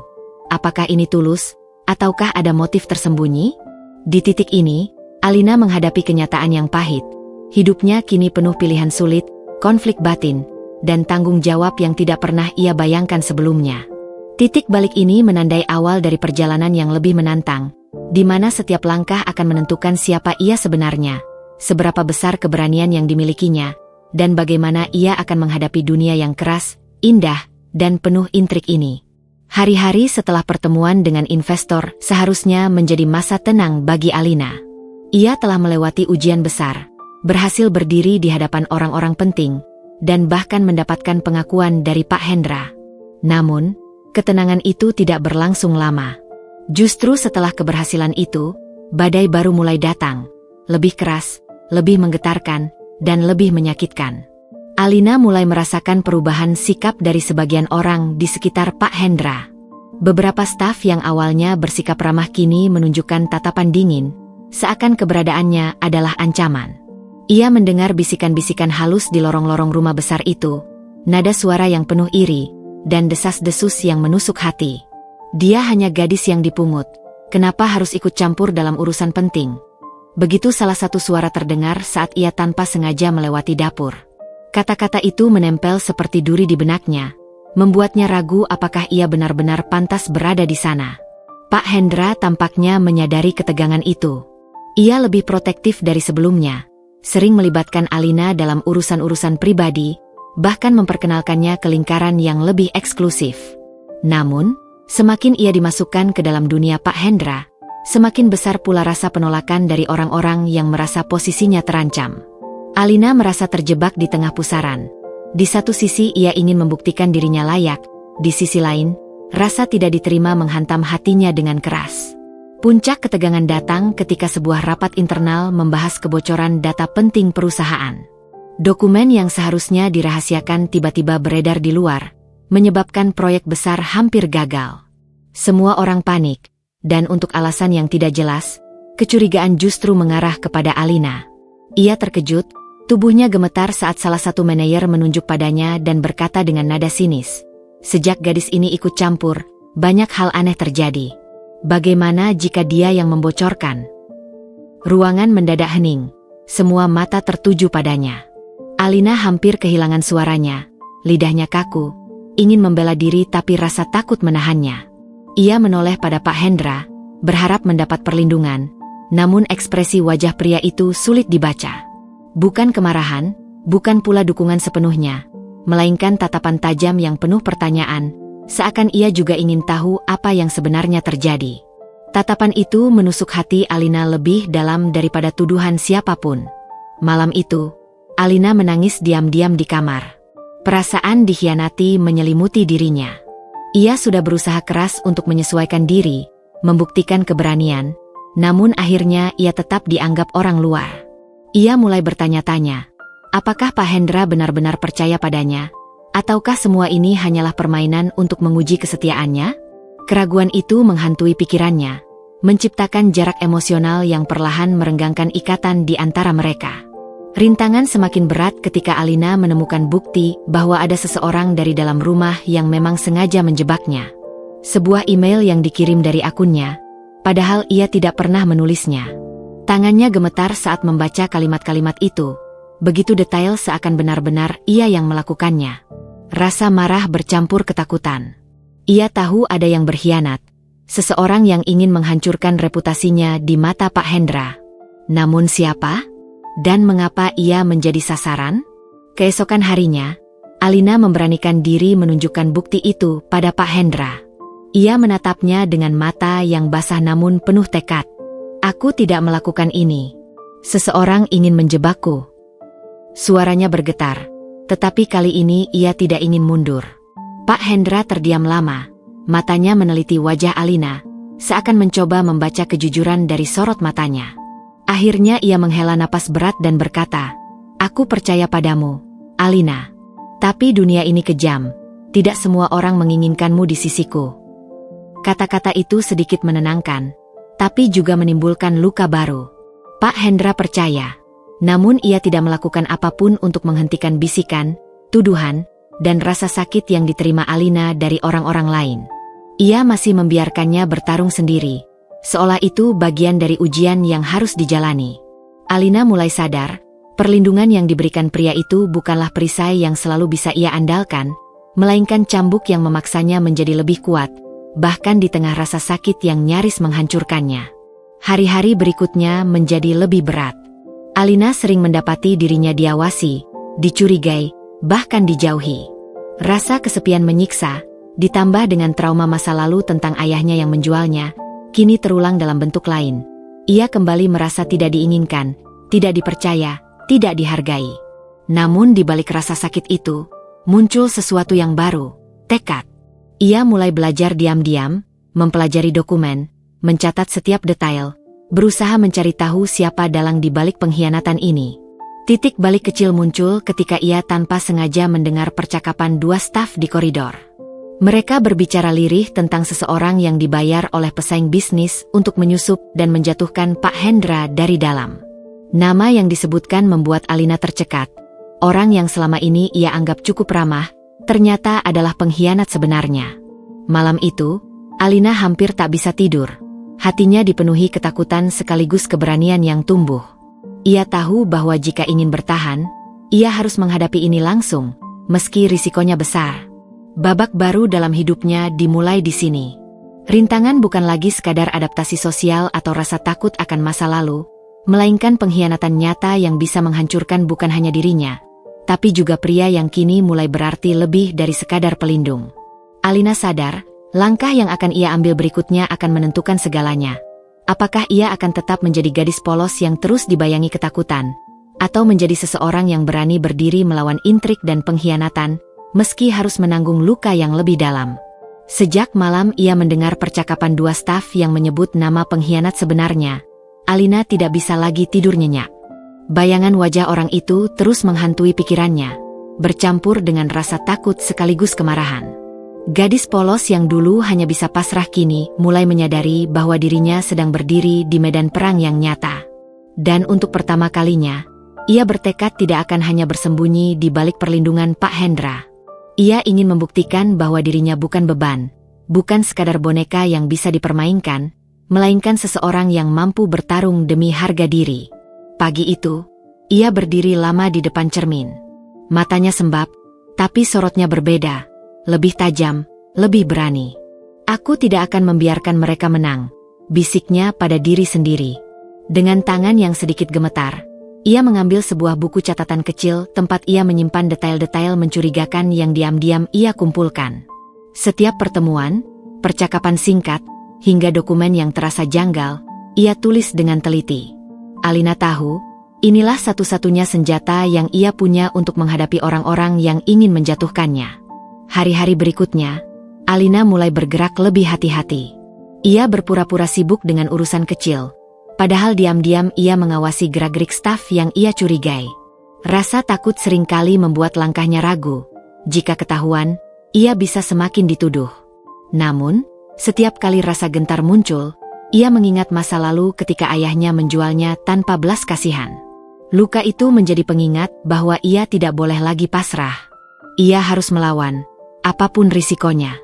Kesempatan pertama datang ketika ia menemukan staf tersebut sedang menyalin data ke dalam sebuah flash disk. Jantungnya hampir meloncat keluar dari dada.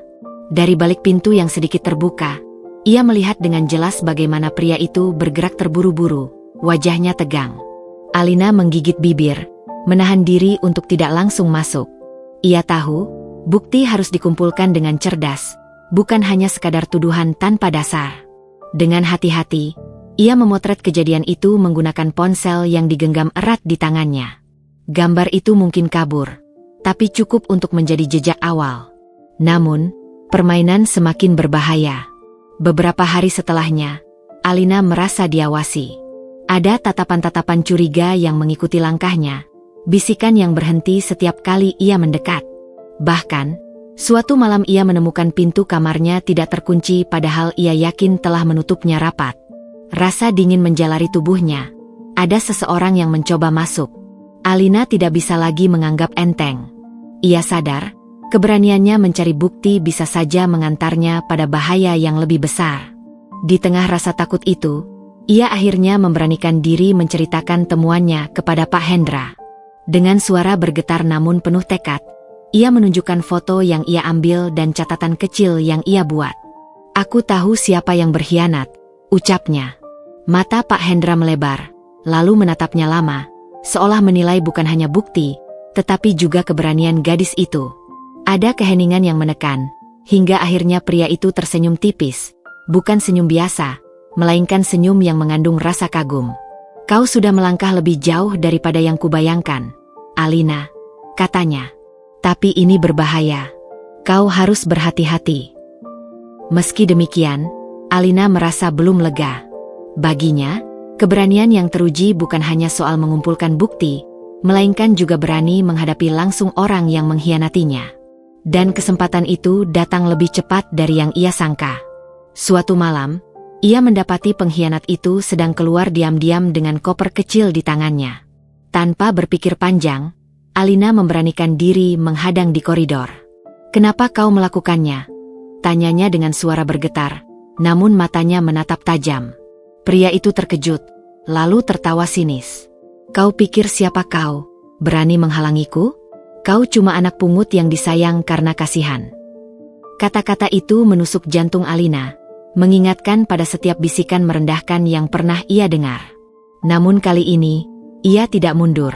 Dengan penuh keberanian, ia menjawab, "Mungkin aku bukan siapa-siapa, tapi aku tidak akan membiarkanmu menghancurkan orang yang sudah mempercayaimu." Pria itu mendengus, lalu mencoba melewatinya. Tapi sebelum ia sempat melangkah lebih jauh, suara berat Pak Hendra terdengar dari ujung lorong. "Berhenti di situ."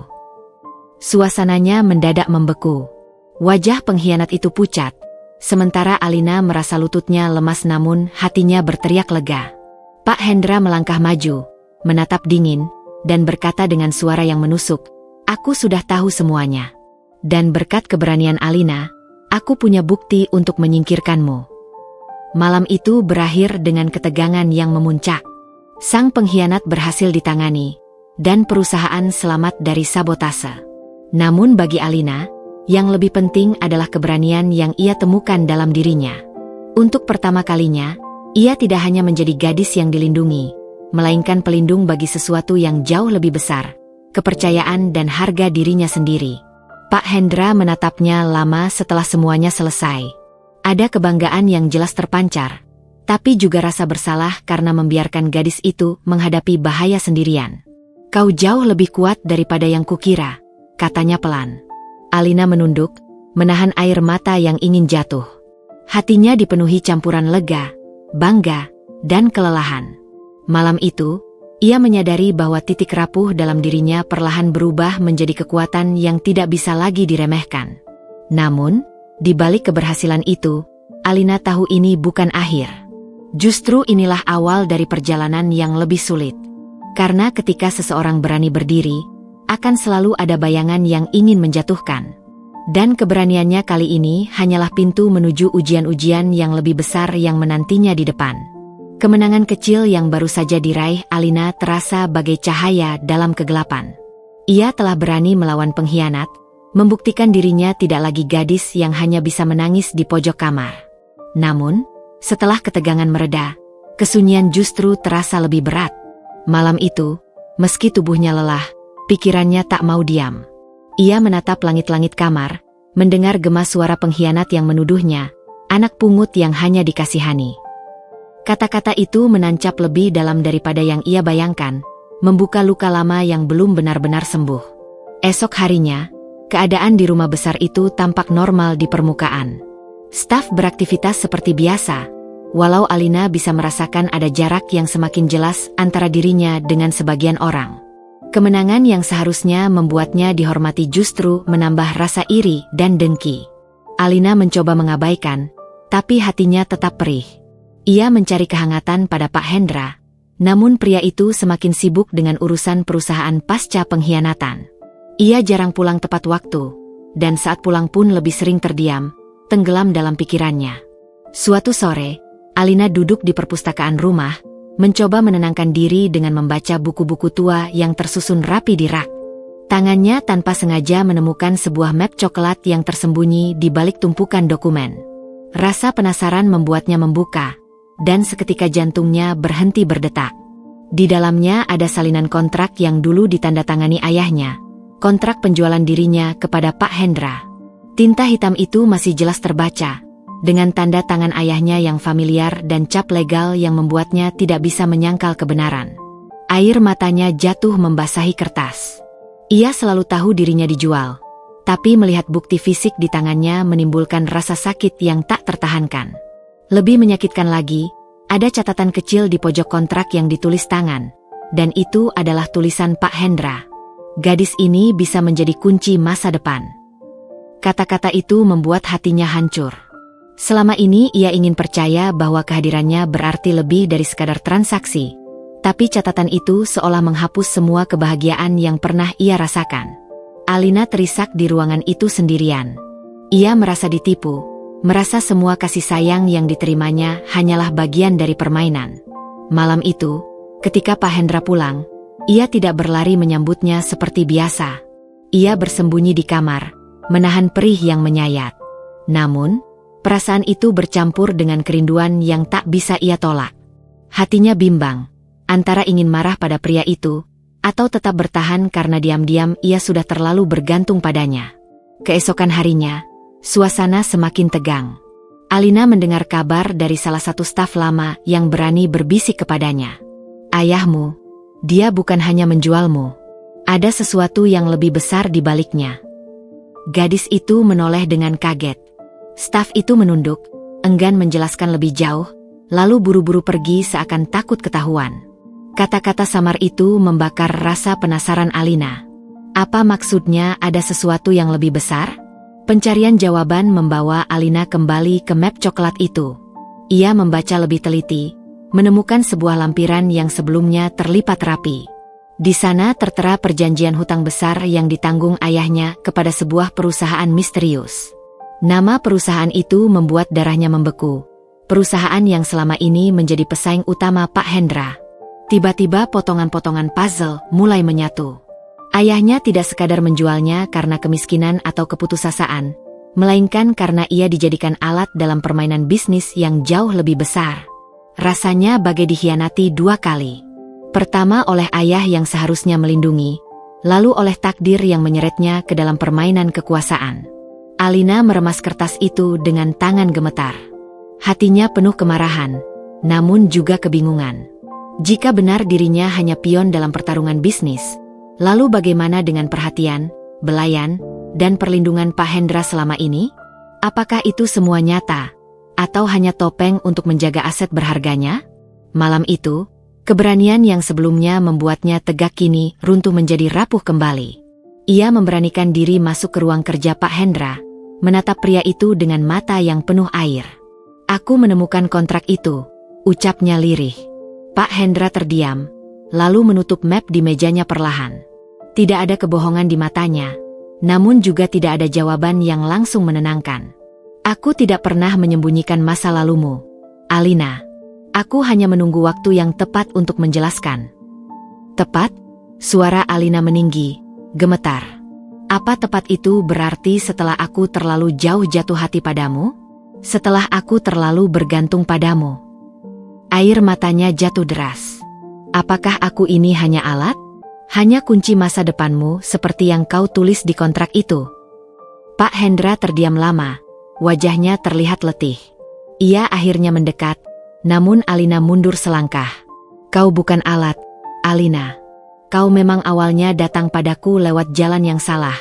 Tapi sejak hari pertama aku melihat keteguhanmu bertahan meski dijual oleh darah dagingmu sendiri. Aku tahu kau berbeda. Catatan itu adalah kebodohanku. Aku menuliskannya saat pikiranku hanya dipenuhi strategi. Tapi sejak mengenalmu lebih dekat, aku tidak pernah lagi melihatmu sebagai kunci bisnis, melainkan sebagai bagian dari diriku. Kata-kata itu seharusnya menenangkan, namun luka yang terlanjur terbuka terlalu dalam untuk sembuh seketika. Alina terisak, tubuhnya bergetar. Ia ingin percaya, tapi rasa sakit membuatnya ragu. Malam itu, ia memilih pergi dari ruangan itu, meninggalkan Pak Hendra yang berdiri diam dalam keheningan, menanggung penyesalan yang tak mampu ia ucapkan lebih jauh. Hari-hari berikutnya, Alina berubah. Ia lebih sering menyendiri, wajahnya murung, senyumnya jarang muncul. Staf mulai berbisik lagi, kali ini bukan dengan nada merendahkan, melainkan iba. Mereka melihat bagaimana gadis yang dulu penuh cahaya kini terlihat rapuh, seakan kehilangan arah. Pak Hendra mencoba mendekat, tapi Alina menjaga jarak.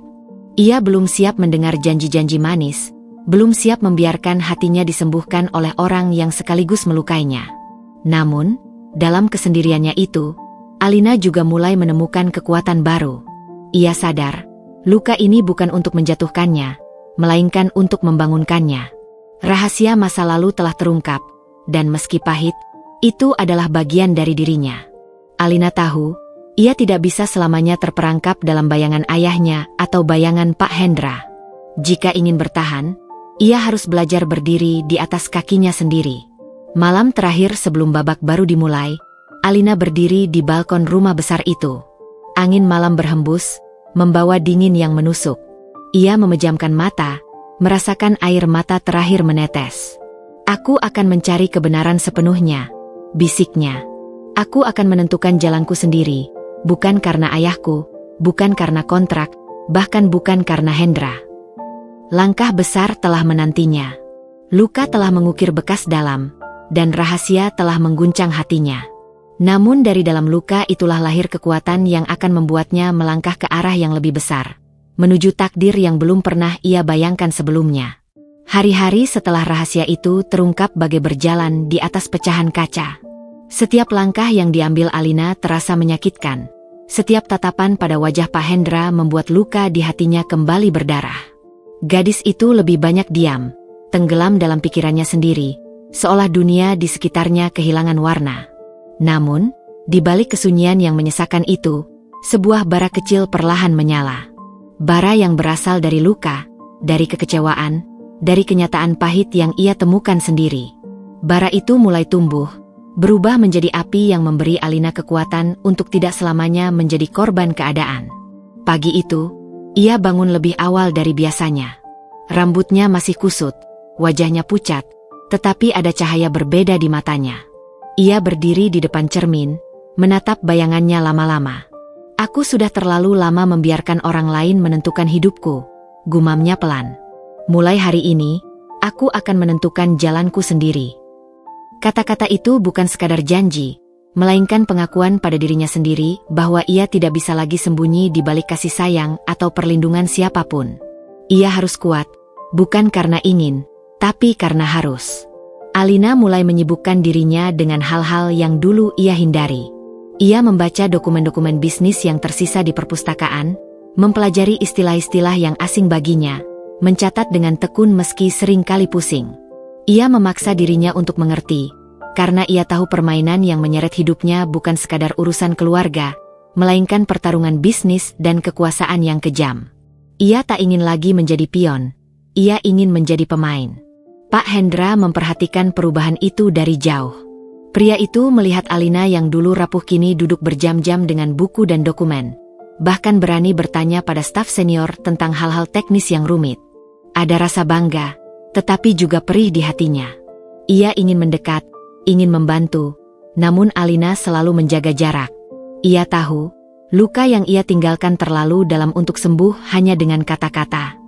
Maka ia memilih membiarkan gadis itu menemukan jalannya sendiri, meski itu berarti ia harus menanggung rindu dalam diam. Suatu sore, Alina memberanikan diri keluar dari rumah besar itu sendirian. Ia pergi ke sebuah kafe kecil di pusat kota, membawa laptop dan buku catatan. Dari jendela, ia bisa melihat hiruk-pikuk kehidupan orang biasa, anak-anak sekolah, pekerja kantoran, pasangan yang tertawa bersama. Pemandangan itu membuatnya sadar betapa kecil dirinya dibanding luasnya dunia. Aku tidak boleh terus terkurung dalam sangkar emas, bisiknya. Di kafe itu, ia mulai menyusun rencana sederhana, belajar, mencari informasi tentang perusahaan ayahnya dulu, dan menemukan kebenaran penuh tentang keterlibatan keluarganya dengan musuh Hendra. Itu bukan hanya untuk melawan masa lalunya, tetapi juga untuk membuktikan bahwa dirinya bisa berdiri sendiri. Hari-hari berikutnya, Alina semakin sibuk. Ia mencari arsip publik tentang hutang ayahnya, membaca berita lama, hingga menemukan beberapa petunjuk tentang perusahaan misterius yang terlibat. Setiap informasi baru yang ia temukan membuat tekadnya semakin kuat. Rasa sakit yang dulu membuatnya menangis kini berubah menjadi bahan bakar. Ia tidak lagi takut menghadapi kenyataan, seburuk apapun itu. Karena hanya dengan menerima kebenaran, ia bisa benar-benar bebas dari bayangan masa lalu. Namun, jalan kebangkitan itu tidak mudah. Banyak malam ia merasa lelah. Banyak kali ia hampir menyerah ketika dokumen yang dibaca terasa terlalu sulit atau ketika ingatan tentang ayahnya kembali menghantam. Tapi setiap kali ia hampir runtuh, Alina mengingat wajah dirinya yang dulu, gadis polos yang dijual oleh ayahnya, menangis sendirian di kamar sempit, merasa tidak berharga. Ia tidak ingin kembali menjadi gadis itu. Ia ingin menjadi seseorang yang mampu mengendalikan takdirnya sendiri. Suatu malam, ketika ia masih terjaga di ruang kerja kecil yang ia buat sendiri, Pak Hendra datang diam-diam. Pria itu berdiri di ambang pintu, melihat Alina yang sibuk menulis tanpa menyadari kehadirannya. Ada kebanggaan yang jelas di matanya, tetapi juga kesedihan. "Kau sudah jauh lebih kuat daripada yang kubayangkan," katanya akhirnya, membuat Alina menoleh kaget. Gadis itu terdiam, tidak menjawab, hanya menunduk. Hatinya masih belum siap untuk kembali dekat, tapi kata-kata itu diam-diam memberinya semangat tambahan. Hari-hari berjalan, dan perubahan Alina semakin terlihat. Ia mulai bisa berbicara dengan tegas kepada staf, memberi pendapat dalam diskusi kecil, bahkan berani menolak perlakuan merendahkan dari orang-orang yang dulu memandangnya sebelah mata. Mereka yang sebelumnya mencibir kini mulai melihatnya berbeda. Alina tidak lagi hanya anak pungut, melainkan gadis yang perlahan membentuk dirinya menjadi sosok kuat. Setiap langkah kecil itu terasa seperti kemenangan besar, kemenangan atas dirinya sendiri. Namun, kebangkitan Alina bukan tanpa risiko. Dalam pencariannya, ia menemukan sesuatu yang mengejutkan. Hutang ayahnya pada perusahaan misterius itu belum sepenuhnya lunas. Meski ia telah dibayar dengan menyerahkan dirinya, masih ada sisa kewajiban yang menggantung. Dan sekarang, setelah ia mulai bersinar di sisi Hendra, perusahaan itu mungkin akan kembali menuntut. Fakta itu membuat Alina sadar bahwa perjalanannya belum selesai. Justru, badai yang lebih besar mungkin sedang menunggu. Di balkon rumah besar itu, Alina berdiri pada suatu malam, menatap langit yang gelap bertabur bintang. Angin malam meniup rambutnya, membawa dingin yang menusuk, tapi hatinya hangat oleh tekad yang baru. "Aku tidak akan lagi menjadi korban," ucapnya tegas pada dirinya sendiri. "Aku akan mencari kebenaran sepenuhnya, dan aku akan melawan siapapun yang mencoba mengikatku dengan masa lalu." Ia tahu jalannya akan penuh duri, tetapi untuk pertama kalinya dalam hidupnya, ia merasa siap. Pak Hendra muncul di belakangnya, diam-diam mengamatinya. Pria itu tidak berkata apa-apa, hanya menatap dengan mata yang lembut namun penuh rasa bangga. Ia tahu, Alina yang berdiri di sana bukan lagi gadis yang sama seperti pertama kali ia temui. Gadis itu telah tumbuh, melewati luka, menemukan tekad, dan kini bersiap menghadapi dunia dengan keberanian baru. Dan di lubuk hati terdalam, Pak Hendra bersumpah akan mendukung setiap langkahnya, meski Alina sendiri memilih berjalan dengan kaki dan keyakinannya sendiri. Kebangkitan itu bukanlah akhir, melainkan awal. Dari luka lahirlah kekuatan, dari rahasia lahirlah tekad. Dan dari tekad itu, Alina siap menulis kisahnya sendiri, bukan sebagai pion, bukan sebagai korban, melainkan sebagai pemain yang akan menentukan nasibnya sendiri. Hari-hari terasa berjalan lebih cepat sejak Alina menemukan tekad barunya. Ia bangun lebih pagi, bekerja lebih keras, dan menolak lagi larut dalam luka lama. Meski sesekali rasa perih itu muncul, ia belajar menahannya, menjadikannya bahan bakar. Senyum kecil mulai kembali di wajahnya, meski bukan senyum polos seperti dulu, melainkan senyum seorang gadis yang mulai mengerti pahitnya hidup dan tetap memilih untuk berdiri. Namun, di balik cahaya kebangkitan itu, bayangan masa lalu perlahan mendekat, menunggu saat untuk menghantam. Semua bermula dari sebuah surat. Pagi itu, seorang kurir datang membawa amplop hitam yang dialamatkan langsung pada Alina. Ia sempat terkejut. Jarang sekali ada surat yang ditujukan padanya, apalagi di rumah besar itu. Dengan hati-hati ia membuka amplopnya, dan segera tubuhnya membeku. Di dalamnya hanya ada selembar kertas dengan tulisan singkat, "Hutang ayahmu belum lunas. Kau masih milik kami. Jika ingin tahu kebenaran sepenuhnya, datanglah ke alamat ini." Di bawahnya tercantum alamat sebuah gudang tua di pinggiran kota, beserta tanda tangan perusahaan misterius yang pernah ia lihat di kontrak ayahnya. Alina menggenggam kertas itu erat, darahnya berdesir kencang. Rasa takut merayap, tapi juga kemarahan. Bayangan ayahnya, wajahnya yang dingin saat menandatangani kontrak penjualan itu, kembali terlintas. "Belum lunas?" bisiknya pada dirinya sendiri. Kata-kata itu menghantam keras. Jadi, bahkan setelah ia menyerahkan hidupnya, dosa ayahnya masih menggantung di pundaknya? Perasaan marah, takut, dan muak bercampur jadi satu. Ia tahu ini adalah ujian pertama bagi tekad barunya. Malam itu, ia menyembunyikan surat itu dari Pak Hendra. Meski bagian dari dirinya ingin menyerahkan semuanya pada pria itu, ada suara lain dalam dirinya yang lebih keras. Jika aku benar-benar ingin menentukan jalanku sendiri, aku harus menghadapi ini sendiri. Ia tidak mau lagi bergantung sepenuhnya. Maka ia memutuskan diam-diam akan datang ke alamat itu, meski ia sadar risikonya besar. Hari pertemuan pun tiba. Dengan jantung berdegup kencang, Alina menyamar seadanya, mengenakan jaket lusuh dan topi sederhana. Ia pergi dengan taksi, memastikan tidak ada yang mengikutinya. Gudang tua itu tampak suram, dikelilingi tembok tinggi dengan cat yang mengelupas.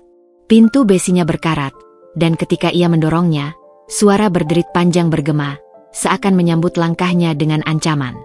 Di dalam, bau debu dan karat menyengat. Lampu-lampu redup menggantung, dan di tengah ruangan, duduk seorang pria tua berjas hitam dengan tatapan tajam. Alina mengenal wajah itu dari foto di arsip lama yang pernah ia temukan, salah satu direktur perusahaan lawan Hendra. Di samping pria itu, ada dua orang penjaga berbadan besar yang membuat suasana semakin menegangkan. Alina, pria itu menyebut namanya dengan suara berat, seolah sudah lama mengenalnya. Kau akhirnya datang. Kau jauh lebih berani daripada ayahmu. Kata-kata itu menusuk. Alina menggertakkan gigi, menahan amarah. Apa maumu dariku? Tanyanya tegas, meski suara hatinya gemetar. Pria itu tersenyum tipis, lalu meletakkan sebuah map di atas meja. Ayahmu meninggalkan hutang besar. Kau tahu itu. Dan menyerahkanmu pada Hendra hanyalah pembayaran sebagian. Masih ada sisa, dan kami menuntutnya sekarang. Alina menatap map itu, lalu menatap pria itu lagi. Aku bukan barang. Aku bukan hutang. Jika kau pikir aku akan menyerahkan diriku lagi, kau salah besar. Suaranya bergetar, tapi ada bara keberanian di dalamnya. Pria itu terkekeh pelan, lalu matanya menyipit. Aku tidak butuh kau menyerahkan dirimu. Yang kuinginkan adalah kau membuka jalan. Hendra percaya padamu. Dekati dia, cari tahu rahasianya, dan serahkan pada kami. Maka semua hutang ayahmu dianggap lunas. Darah Alina mendidih. Tawaran itu seperti belati yang menusuk jantungnya. Mereka ingin menjadikannya pengkhianat.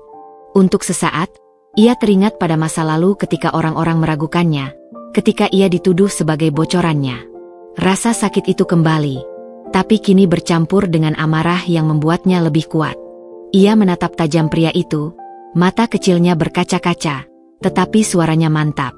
Aku tidak akan mengkhianati satu-satunya orang yang melihatku lebih dari sekadar hutang. Kau bisa mengancamku, tapi aku tidak akan jadi alatmu. Kejap berikutnya, pria itu tertawa dingin. Berani sekali. Kau benar-benar bukan gadis kecil yang dulu dijual. Tawanya padam, berganti tatapan gelap. Tapi ingat, Alina, kau menolak kami, maka kau musuh kami. Dunia Hendra tidak akan bisa melindungimu selamanya.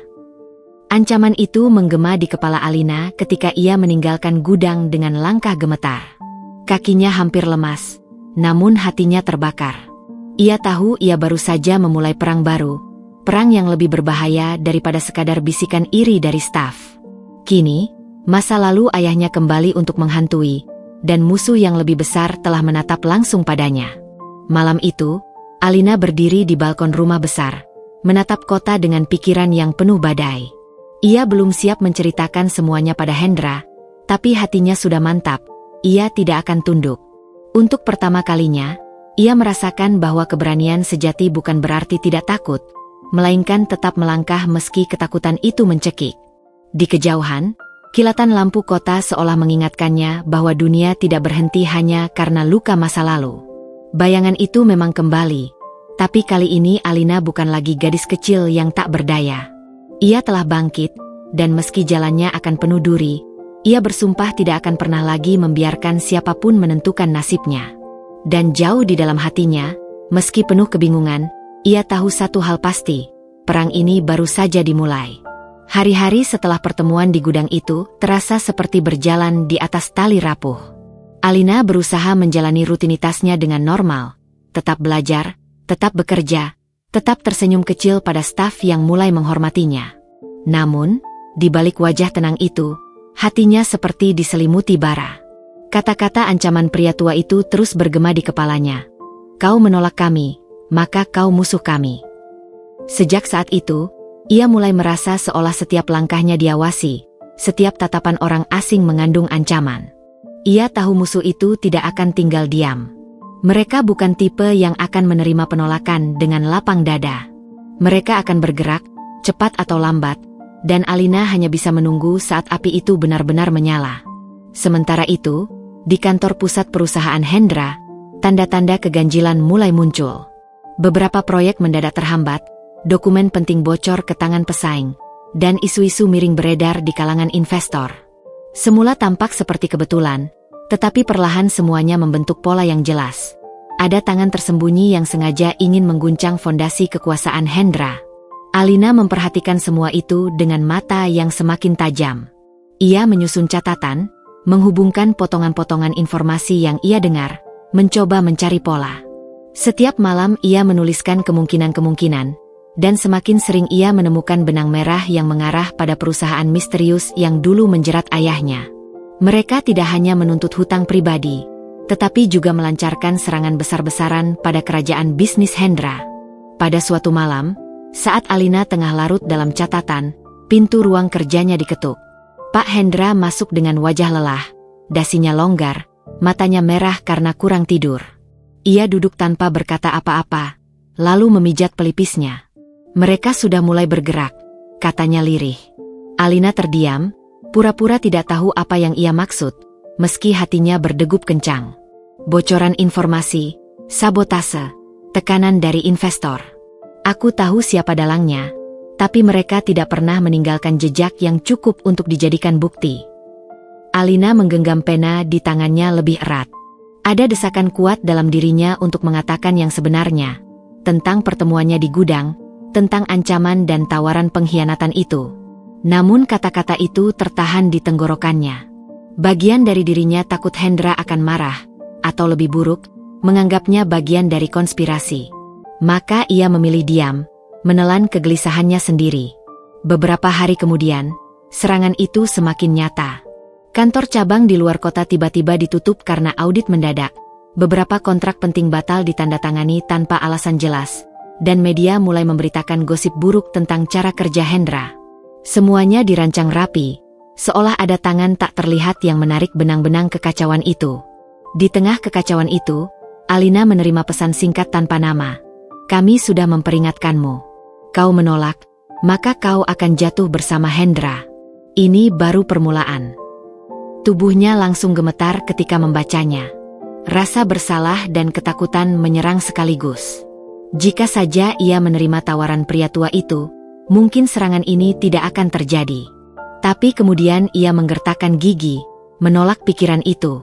Tidak, ia tidak boleh goyah. Jalan yang ia pilih adalah jalan melawan, bukan tunduk. Malam itu, Alina keluar ke balkon lagi, menatap langit gelap yang tertutup awan. Angin kencang berembus, seolah ikut membawa badai yang sedang menghantam hidupnya. Aku tidak akan menyerah, bisiknya pada dirinya sendiri. Kalau mereka ingin perang, aku akan melawan dengan caraku sendiri. Namun, tekad itu diuji ketika ia mulai menyadari bahwa musuh tidak hanya menyerang dari luar, tetapi juga menyusup ke dalam. Beberapa staf perusahaan mulai menunjukkan sikap aneh. Ada yang tiba-tiba berhenti, ada yang membocorkan dokumen, bahkan ada yang diam-diam bertemu orang-orang asing. Alina semakin yakin konspirasi itu sudah menembus dinding pertahanan Hendra, dan waktunya semakin sempit untuk membongkar semuanya. Suatu sore, saat ia sedang berada di kafe kecil tempat biasanya ia belajar, seorang pria muda mendekat. Wajahnya asing, tetapi tatapannya terlalu tajam untuk dianggap kebetulan. Ia duduk tanpa izin, lalu meletakkan sebuah kartu nama di meja. Jika kau ingin menyelamatkan dirimu, hubungi nomor ini. Kau tahu kau tidak bisa menang melawan mereka. Jangan bodoh seperti ayahmu. Setelah berkata itu, ia bangkit dan pergi, meninggalkan Alina yang terpaku dengan tangan bergetar. Kata-kata itu menusuk hatinya. Ayahmu. Lagi-lagi bayangan masa lalu dipaksa masuk ke dalam pikirannya. Rasa marah membuncah, tapi juga ketakutan. Mereka tahu cara menusuk titik terlemahnya. Namun, semakin mereka mencoba merendahkannya, semakin Alina merasa ia tidak boleh mundur. Setibanya di rumah besar itu, ia kembali ke ruang kerjanya, menatap cermin di mejanya. Wajahnya tampak lelah, mata berkantung, tetapi di balik itu ada sorot api yang belum padam. Aku tidak akan jadi seperti ayah, katanya pada bayangannya sendiri. Aku tidak akan menyerah. Aku akan melawan, dengan atau tanpa bantuan siapapun. Sementara itu, di ruangan lain, Pak Hendra tengah menatap peta besar yang dipenuhi tanda merah, proyek-proyek yang disabotase, jalur-jalur bisnis yang diputus. Matanya tajam, wajahnya muram, tetapi ada keteguhan dalam sikapnya. Ia tahu konspirasi ini bukan sekadar permainan bisnis. Ada dendam lama, ada luka masa lalu yang kini dibuka kembali. Dan tanpa ia sadari, gadis yang dulu ia lindungi kini juga menjadi bagian dari pusaran itu. Api konspirasi semakin membara, menyulut kekacauan yang siap melahap segalanya. Jalan di depan penuh bahaya, tetapi satu hal jelas, badai yang mereka hadapi bukan lagi sekadar ancaman dari luar, melainkan perang besar yang akan menentukan siapa yang jatuh dan siapa yang bertahan. Di balik semua itu, Alina berdiri dengan tekad yang lebih keras dari sebelumnya. Ia tahu, waktunya akan segera tiba untuk memilih. Tetap diam dan membiarkan semuanya runtuh, atau melangkah ke tengah api dan membuktikan bahwa dirinya bukan lagi korban, melainkan pemain yang siap menghadapi medan perang. Dan malam itu, ketika kota tenggelam dalam gemerlap lampu, Alina bersumpah dalam hatinya. Apapun harga yang harus ia bayar, ia tidak akan membiarkan api konspirasi itu menghabiskan dirinya. Ia akan melawan, bahkan jika harus terbakar di dalamnya. Hari-hari berikutnya semakin mencekam. Apa yang sebelumnya tampak seperti gangguan kecil kini berkembang menjadi badai besar yang mengguncang sendi-sendi perusahaan Hendra. Retakan yang semula samar mulai terlihat jelas, dan setiap retakan itu terasa seperti jarum yang menusuk dada Alina. Ia tidak hanya menyaksikan, tetapi juga merasakan getaran ketakutan dari setiap orang yang bekerja di dalam perusahaan itu. Awalnya datang dari satu departemen keuangan yang mendadak lumpuh karena kehilangan data penting. Semua file hilang dalam semalam, seolah-olah ada tangan gaib yang menghapusnya. Namun Alina tahu, itu bukan gaib, itu ulah musuh. Belum sempat pulih dari kejadian itu, datang lagi kabar bahwa salah satu direktur cabang Hendra diam-diam mengundurkan diri dan berpindah ke perusahaan pesaing. Pengkhianatan itu menyakitkan, tapi lebih menyakitkan lagi adalah alasan dibaliknya. Pria itu mengaku sudah lama tak percaya pada kepemimpinan Hendra. Alina mendengar sendiri bisik-bisik itu di koridor. Staf yang menggerutu, investor yang resah, bahkan beberapa manajer mulai goyah. Kapal ini mulai karam, kata salah satu dari mereka tanpa sadar ketika Alina lewat. Kata-kata itu menancap dalam-dalam. Pak Hendra tetap tegak, wajahnya dingin, tatapannya keras. Tapi Alina bisa melihat bagaimana bahunya kian berat menanggung semua tekanan. Setiap malam ia pulang lebih larut. Wajahnya pucat, langkahnya berat. Ada aura perang di sekitar pria itu, dan Alina tahu musuh semakin mendekat. Puncaknya terjadi pada sebuah rapat besar yang dihadiri hampir seluruh jajaran direksi. Ruangan itu penuh ketegangan. Udara seakan tercekik oleh bisik-bisik ketidakpuasan. Salah satu direktur, seorang pria parubaya bernama Surya, mendadak berdiri. Suaranya lantang, menusuk ruang rapat seperti palu godam. Kita tidak bisa terus seperti ini. Proyek gagal, investor lari, dan sekarang perusahaan diambang kehancuran. Semua ini akibat keputusan yang gegabah. Tatapannya tajam ke arah Hendra, seolah menantang otoritas yang selama ini tak tersentuh. Alina yang duduk di pojok ruangan merasakan detak jantungnya berpacu. Ia tahu ini bukan sekadar kritik biasa. Ini awal dari pengkhianatan terbuka. Surya tidak sendirian. Beberapa direktur lain mengangguk, bahkan ada yang berani menambahkan komentar pedas. Rapat berubah menjadi medan serangan, dan untuk pertama kalinya, Hendra tidak sepenuhnya menguasai ruangan. Namun yang paling menghantam Alina bukan suara lantang Surya, melainkan kalimat yang menyusul. Dan kita semua tahu kenapa mereka berani menyerang kita. Karena ada kelemahan di lingkaran dalam. Karena ada seseorang yang membawa bayangan masa lalu ke dalam rumah ini. Tatapan Surya beralih, menembus langsung ke arah Alina. Ruangan seketika hening. Semua mata berbalik padanya. Alina membeku. Kata-kata itu seperti cambuk yang menyayat kulitnya. Ia ingin berdiri, ingin membela diri, ingin berteriak bahwa ia bukan pengkhianat. Tapi lidahnya keluh. Bayangan pria tua di gudang, pesan ancaman, dan kartu nama misterius itu tiba-tiba kembali menghantam ingatannya. Mereka sudah berhasil. Mereka tidak hanya menyerang dari luar, tetapi juga menanam keraguan di dalam. Pak Hendra menatap tajam ke arah Surya. Cukup. Suaranya dalam, dingin, tapi syarat amarah yang ditahan. Namun, keretakan sudah terjadi. Ketika rapat berakhir, Alina keluar dengan langkah goyah, merasa setiap mata yang menatapnya penuh curiga. Ia ingin menangis, tetapi air matanya tidak keluar. Yang tersisa hanyalah bara di dadanya. Malam itu, ia duduk sendirian di kamar, menatap surat ancaman lama yang masih disimpannya.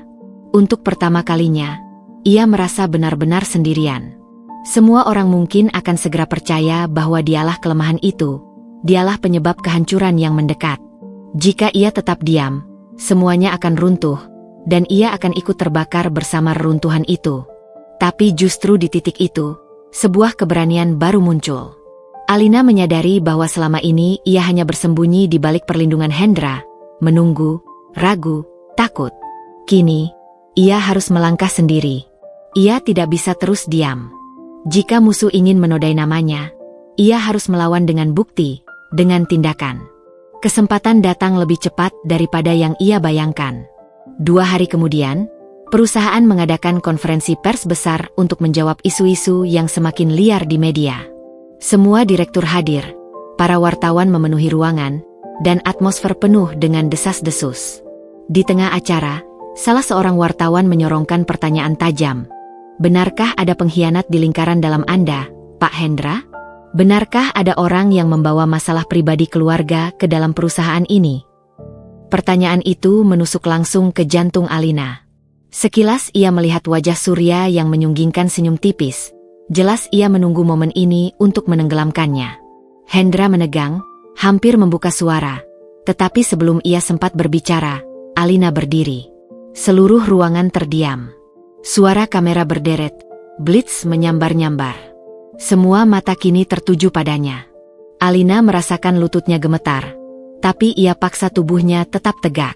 Saya yang dimaksud, katanya dengan suara lantang. Ruangan bergemuruh, wartawan berebut menulis. Saya anak dari pria yang dulu meninggalkan hutang besar. Dan benar, masa lalu itu memburu saya sampai hari ini. Tapi satu hal yang harus kalian tahu, saya tidak pernah, dan tidak akan pernah, menjadi alat bagi musuh yang ingin menjatuhkan perusahaan ini. Ia berhenti sejenak, menatap wajah-wajah yang terkejut. Lalu ia lanjut, kali ini dengan suara yang lebih mantap. Jika mereka ingin menggunakan nama saya untuk menyerang, biarkan mereka datang. Saya tidak takut. Justru saya akan berdiri di depan, melawan mereka dengan semua yang saya punya. Karena di sini, saya bukan lagi anak dari masa lalu. Saya bagian dari masa depan. Kata-kata itu keluar seperti api, membakar keraguan yang sebelumnya mengikatnya. Hening sesaat melingkupi ruangan, sebelum akhirnya suara tepuk tangan terdengar dari salah satu staf muda di barisan belakang, lalu disusul yang lain.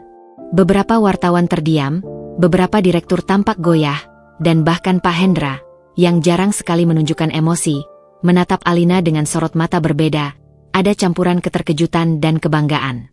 Surya terdiam, senyum tipisnya memudar. Ia tidak menyangka gadis yang ia kira akan runtuh justru berdiri dengan keberanian di depan umum. Hari itu menjadi titik balik. Retakan memang sudah ada, konspirasi masih membara. Tetapi Alina telah menunjukkan satu hal, ia bukan lagi sekadar beban.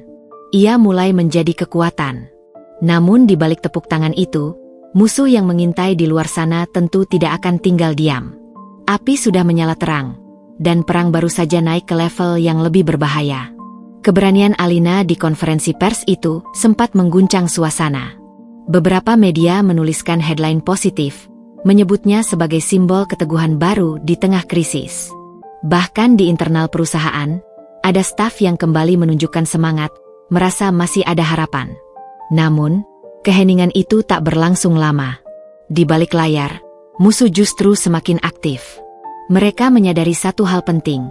Alina bukan sekadar bayangan masa lalu yang bisa dijadikan senjata, melainkan potensi ancaman yang bisa menyalakan api perlawanan. Dan itu berarti, waktunya menggerakkan bidak-bidak yang selama ini mereka sembunyikan. Tanda pertama muncul 3 hari setelah konferensi pers. Sebuah laporan investigasi media tiba-tiba viral. Dokumen keuangan yang menyebut adanya aliran dana mencurigakan dari perusahaan Hendra ke rekening pribadi seseorang. Nama yang tercantum di sana bukan Hendra, melainkan Alina. Meski dokumen itu palsu, dampaknya menghantam keras. Media sosial meledak, komentar sinis bermunculan, dan di koridor kantor, tatapan curiga kembali diarahkan padanya. Alina yang baru saja berdiri dengan gagah kini lagi-lagi dipaksa menghadapi badai. Namun, ia menolak runtuh. Dengan wajah tegang tapi suara mantap, ia mendatangi Hendra. "Ini jebakan," katanya. "Mereka ingin menjatuhkan saya setelah saya berdiri di depan. Mereka ingin membungkam saya dengan cara kotor." Hendra menatapnya lama, seakan menimbang-nimbang. Lalu ia mengangguk, suaranya berat tapi tegas. "Kalau begitu, jangan hanya bertahan. Serang balik. Cari tahu siapa yang menyebarkan ini. Kita tidak bisa hanya jadi penonton." Perintah itu membakar semangat Alina. Ia mulai menyelami jaringan informasi, menelusuri email, pesan, bahkan percakapan staf yang mencurigakan. Malam-malamnya dihabiskan dengan menuliskan nama-nama yang muncul berulang kali. Dan perlahan, ia menemukan sesuatu, pola pergerakan yang mengarah pada orang-orang dalam. Salah satunya adalah Rani, sekretaris yang sudah lama dipercaya, ternyata diam-diam berkomunikasi dengan seseorang dari luar. Alina melihat bukti kecil. Sebuah catatan jadwal rapat yang bocor hanya beberapa jam setelah ditulis. Hatinya hancur, tapi juga marah. "Mereka sudah menanam orang di sekitar kita," gumamnya. Sementara itu, di sisi lain kota, lawan mereka berkumpul. Di sebuah ruangan gelap dengan aroma asap cerutu, pria tua yang pernah mendatangi Alina di gudang tersenyum puas.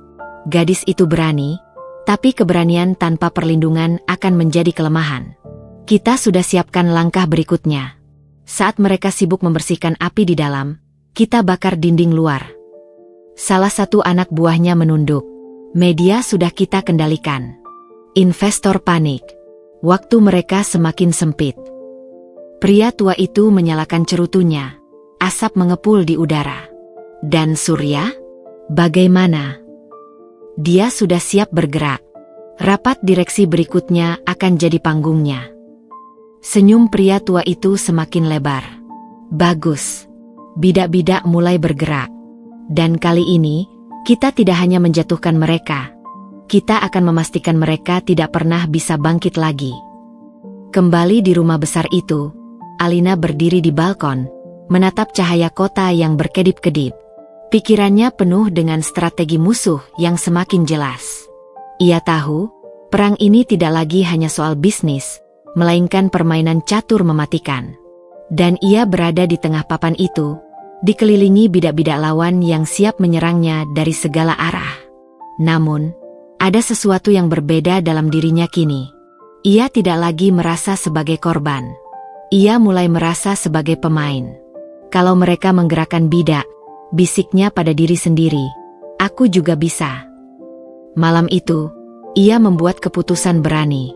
Ia akan menghubungi orang luar, seseorang yang bisa membantunya menggali kebenaran lebih dalam, seseorang yang tidak terikat pada lingkaran Hendra. Bukan untuk berkhianat, melainkan untuk melawan dengan cara yang tak terduga.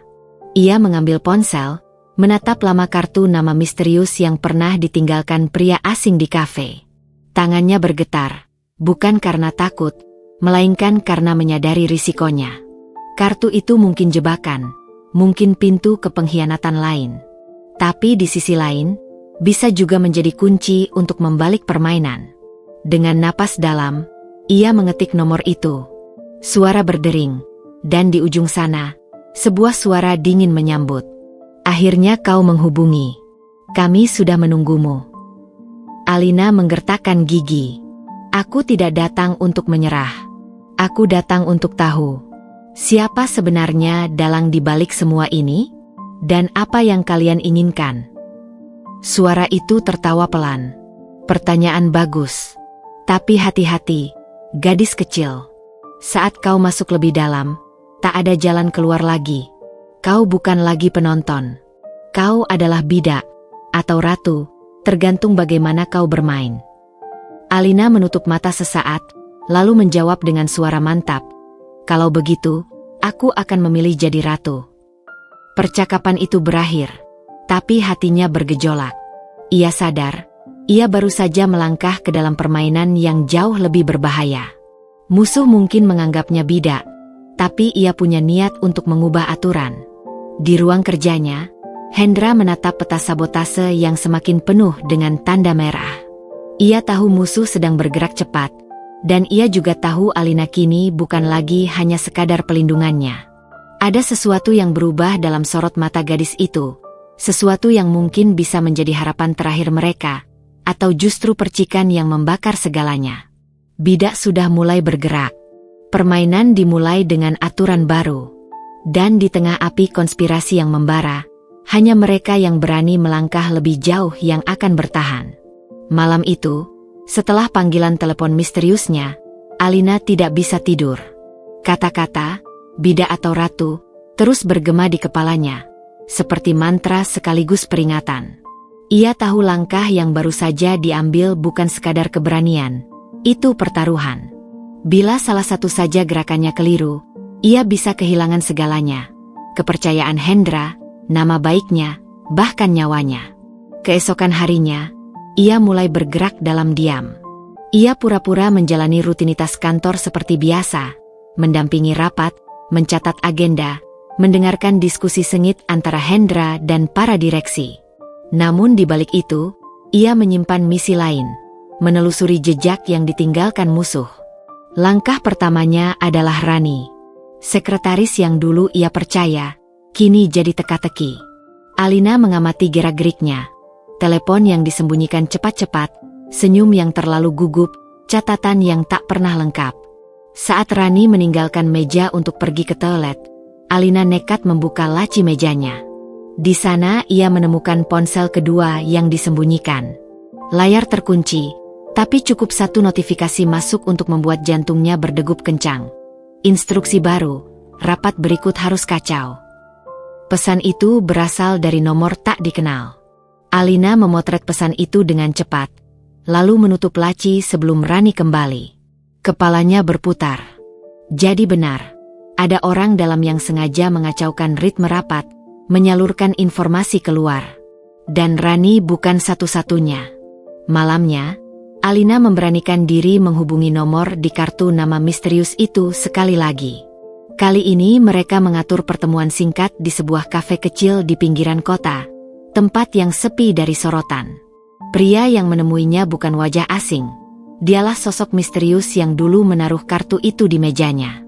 Usianya 40-an, rambutnya sedikit beruban, sorot matanya tajam tapi tenang. "Namaku Adrian," katanya singkat. Alina menatapnya penuh curiga. "Kenapa kau membantuku? Siapa sebenarnya kau?" Adrian menyandarkan tubuh, menyesap kopinya, lalu menjawab dengan nada datar. "Aku bukan temanmu. Tapi musuhmu jauh lebih berbahaya daripada yang kau kira. Mereka bukan hanya mengincar perusahaan ini. Mereka mengincar semua yang terhubung dengannya. Kau, Hendra, bahkan masa depan yang sedang kau bangun." Alina mengepalkan tangan di pangkuannya. "Siapa mereka?"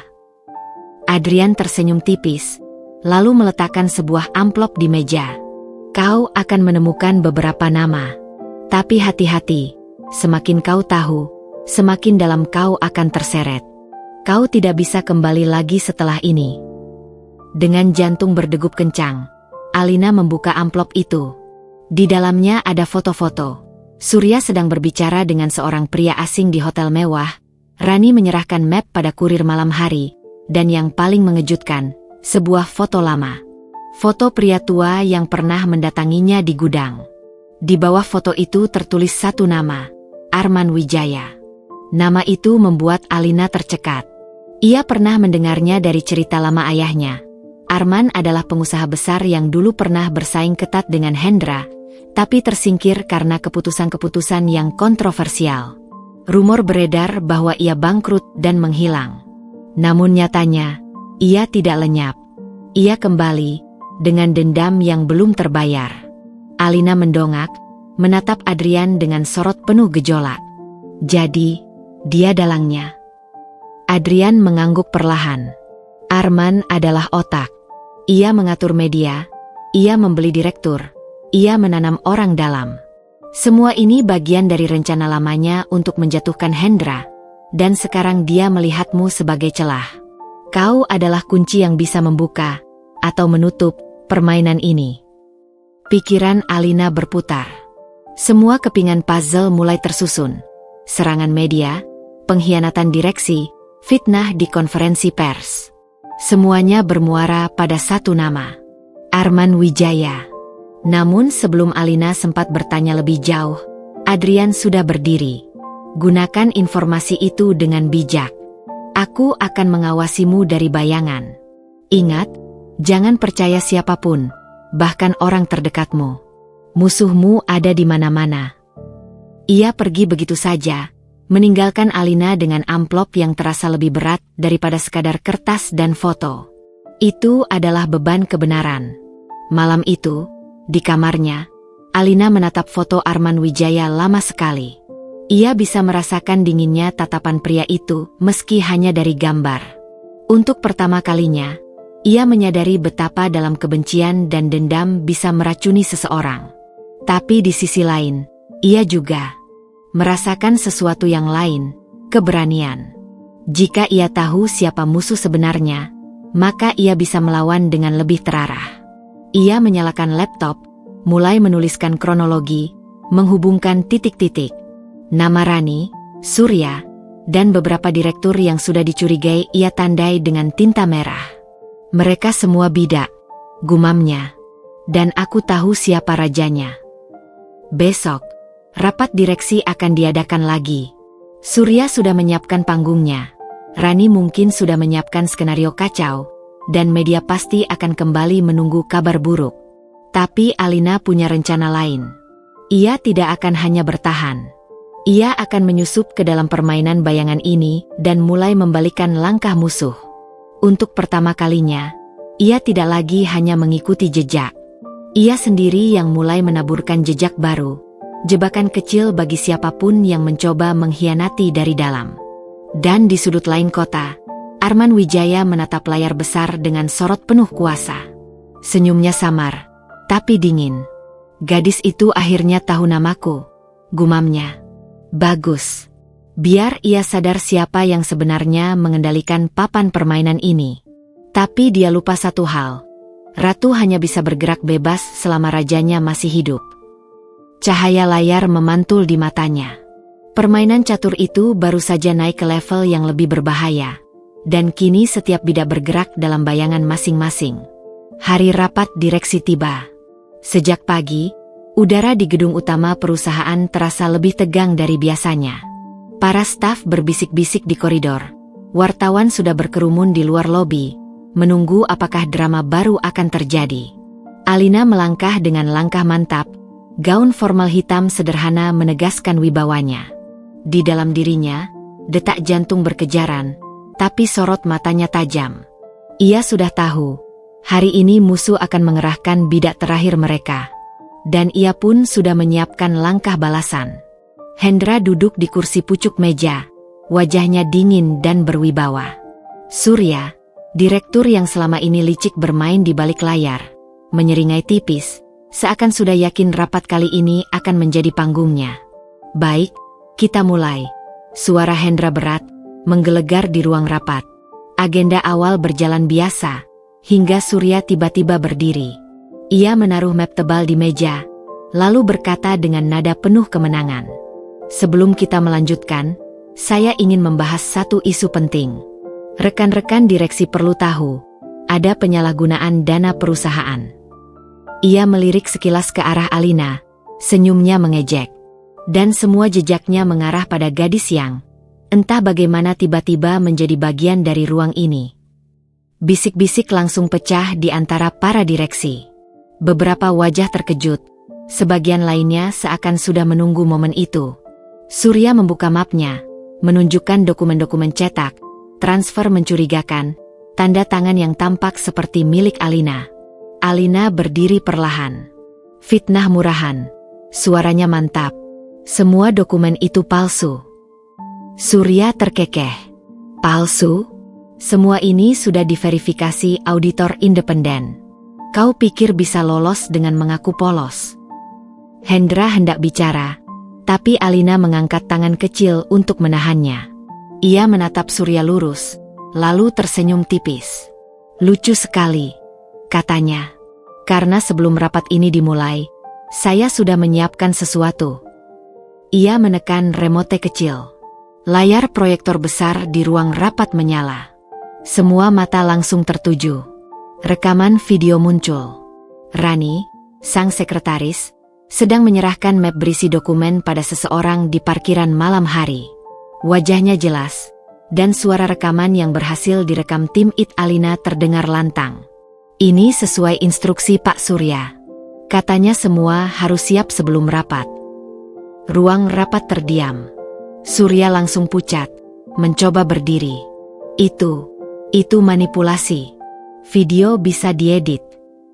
Namun Alina belum selesai. Ia menyalakan bukti kedua.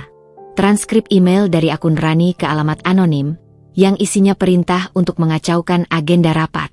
Bukti digital itu sudah diberi stempel forensik IT. Mustahil dipalsukan. Direksi yang tadinya meragukan, kini berbisik-bisik dengan ekspresi berubah drastis. Ada yang menatap Surya dengan curiga, ada pula yang jelas-jelas menunjukkan jijik. Alina melangkah maju, suaranya tenang namun menusuk. Kalian ingin tahu siapa sebenarnya pengkhianat di meja ini? Inilah dia. Surya dan Rani hanyalah bidak. Dalang sebenarnya adalah Arman Wijaya. Nama itu membuat ruangan mendadak riuh. Beberapa direksi kaget, yang lain langsung panik. Surya berusaha menyangkal, tapi Hendra berdiri, suaranya menggelegar. Cukup, Surya. Semua bukti jelas. Kau kira aku tidak tahu siapa yang membiayaimu? Kau dan tuanmu tidak akan pernah bisa menjatuhkan apa yang kubangun. Surya mencoba menekan interkom di mejanya, seolah mencari dukungan dari luar. Namun Alina sudah lebih dulu menyiapkan langkah. Pintu ruang rapat terbuka. Masuklah dua petugas kepolisian dengan surat penahanan. Surya Adinata, Rani Prameswari, kalian ditahan atas dugaan penggelapan, pemalsuan dokumen, dan sabotase perusahaan. Ruangan hening. Surya menatap Alina dengan mata penuh kebencian. Kau pikir kau menang? Kau baru saja menyalakan api dendam yang lebih besar. Arman tidak akan diam, Alina. Dia akan datang untukmu. Alina menatapnya balik, sorotnya tak gentar. Kalau dia datang, aku akan siap. Aku bukan lagi bidak. Aku sudah memilih menjadi ratu. Surya dibawa keluar dengan wajah muram. Rani menunduk tak berani menatap siapapun. Ruang rapat kembali hening. Hendra menatap Alina lama, lalu perlahan tersenyum bangga. Kau luar biasa. Bukan hanya menahan badai, tapi juga berani menyerang balik. Kau menyelamatkan kita semua. Beberapa direksi yang tadinya ragu, kini menepuk tangan kecil-kecilan. Perlahan ruangan dipenuhi tepuk tangan riuh, bukan untuk Hendra, tapi untuk Alina. Di luar, wartawan yang menunggu disuguhi pemandangan dramatis. Surya dan Rani diborgol keluar, sementara Alina berdiri di samping Hendra, tersenyum tegar di depan kamera. Headline keesokan harinya berubah drastis, bukan lagi fitnah, melainkan kebangkitan. Malam itu, di balkon rumah besar, Alina menatap langit berbintang. Hendra menghampiri, menaruh tangan di bahunya. Kau sadar, ini baru permulaan? Arman tidak akan tinggal diam. Alina tersenyum samar, matanya berkilat. Aku tahu. Tapi kali ini, aku tidak takut. Karena aku tidak sendirian. Hendra menatapnya dengan bangga, lalu memandang jauh ke arah kota. Sementara di suatu tempat gelap, Arman Wijaya memang tersenyum tipis saat menyaksikan berita itu. Ia kehilangan bidak, tapi ia masih punya papan. Baiklah, gadis kecil, gumamnya. Kalau kau ingin menjadi ratu, maka bersiaplah menghadapi rajanya.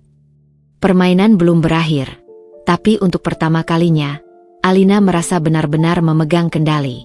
Ia bukan lagi gadis polos yang dijual ayahnya. Ia kini adalah sosok yang mampu mengubah papan permainan dengan keberanian dan kecerdasannya. Dan dengan itu, tirai pun ditutup. Untuk babak pertama sebuah permainan besar yang baru saja dimulai.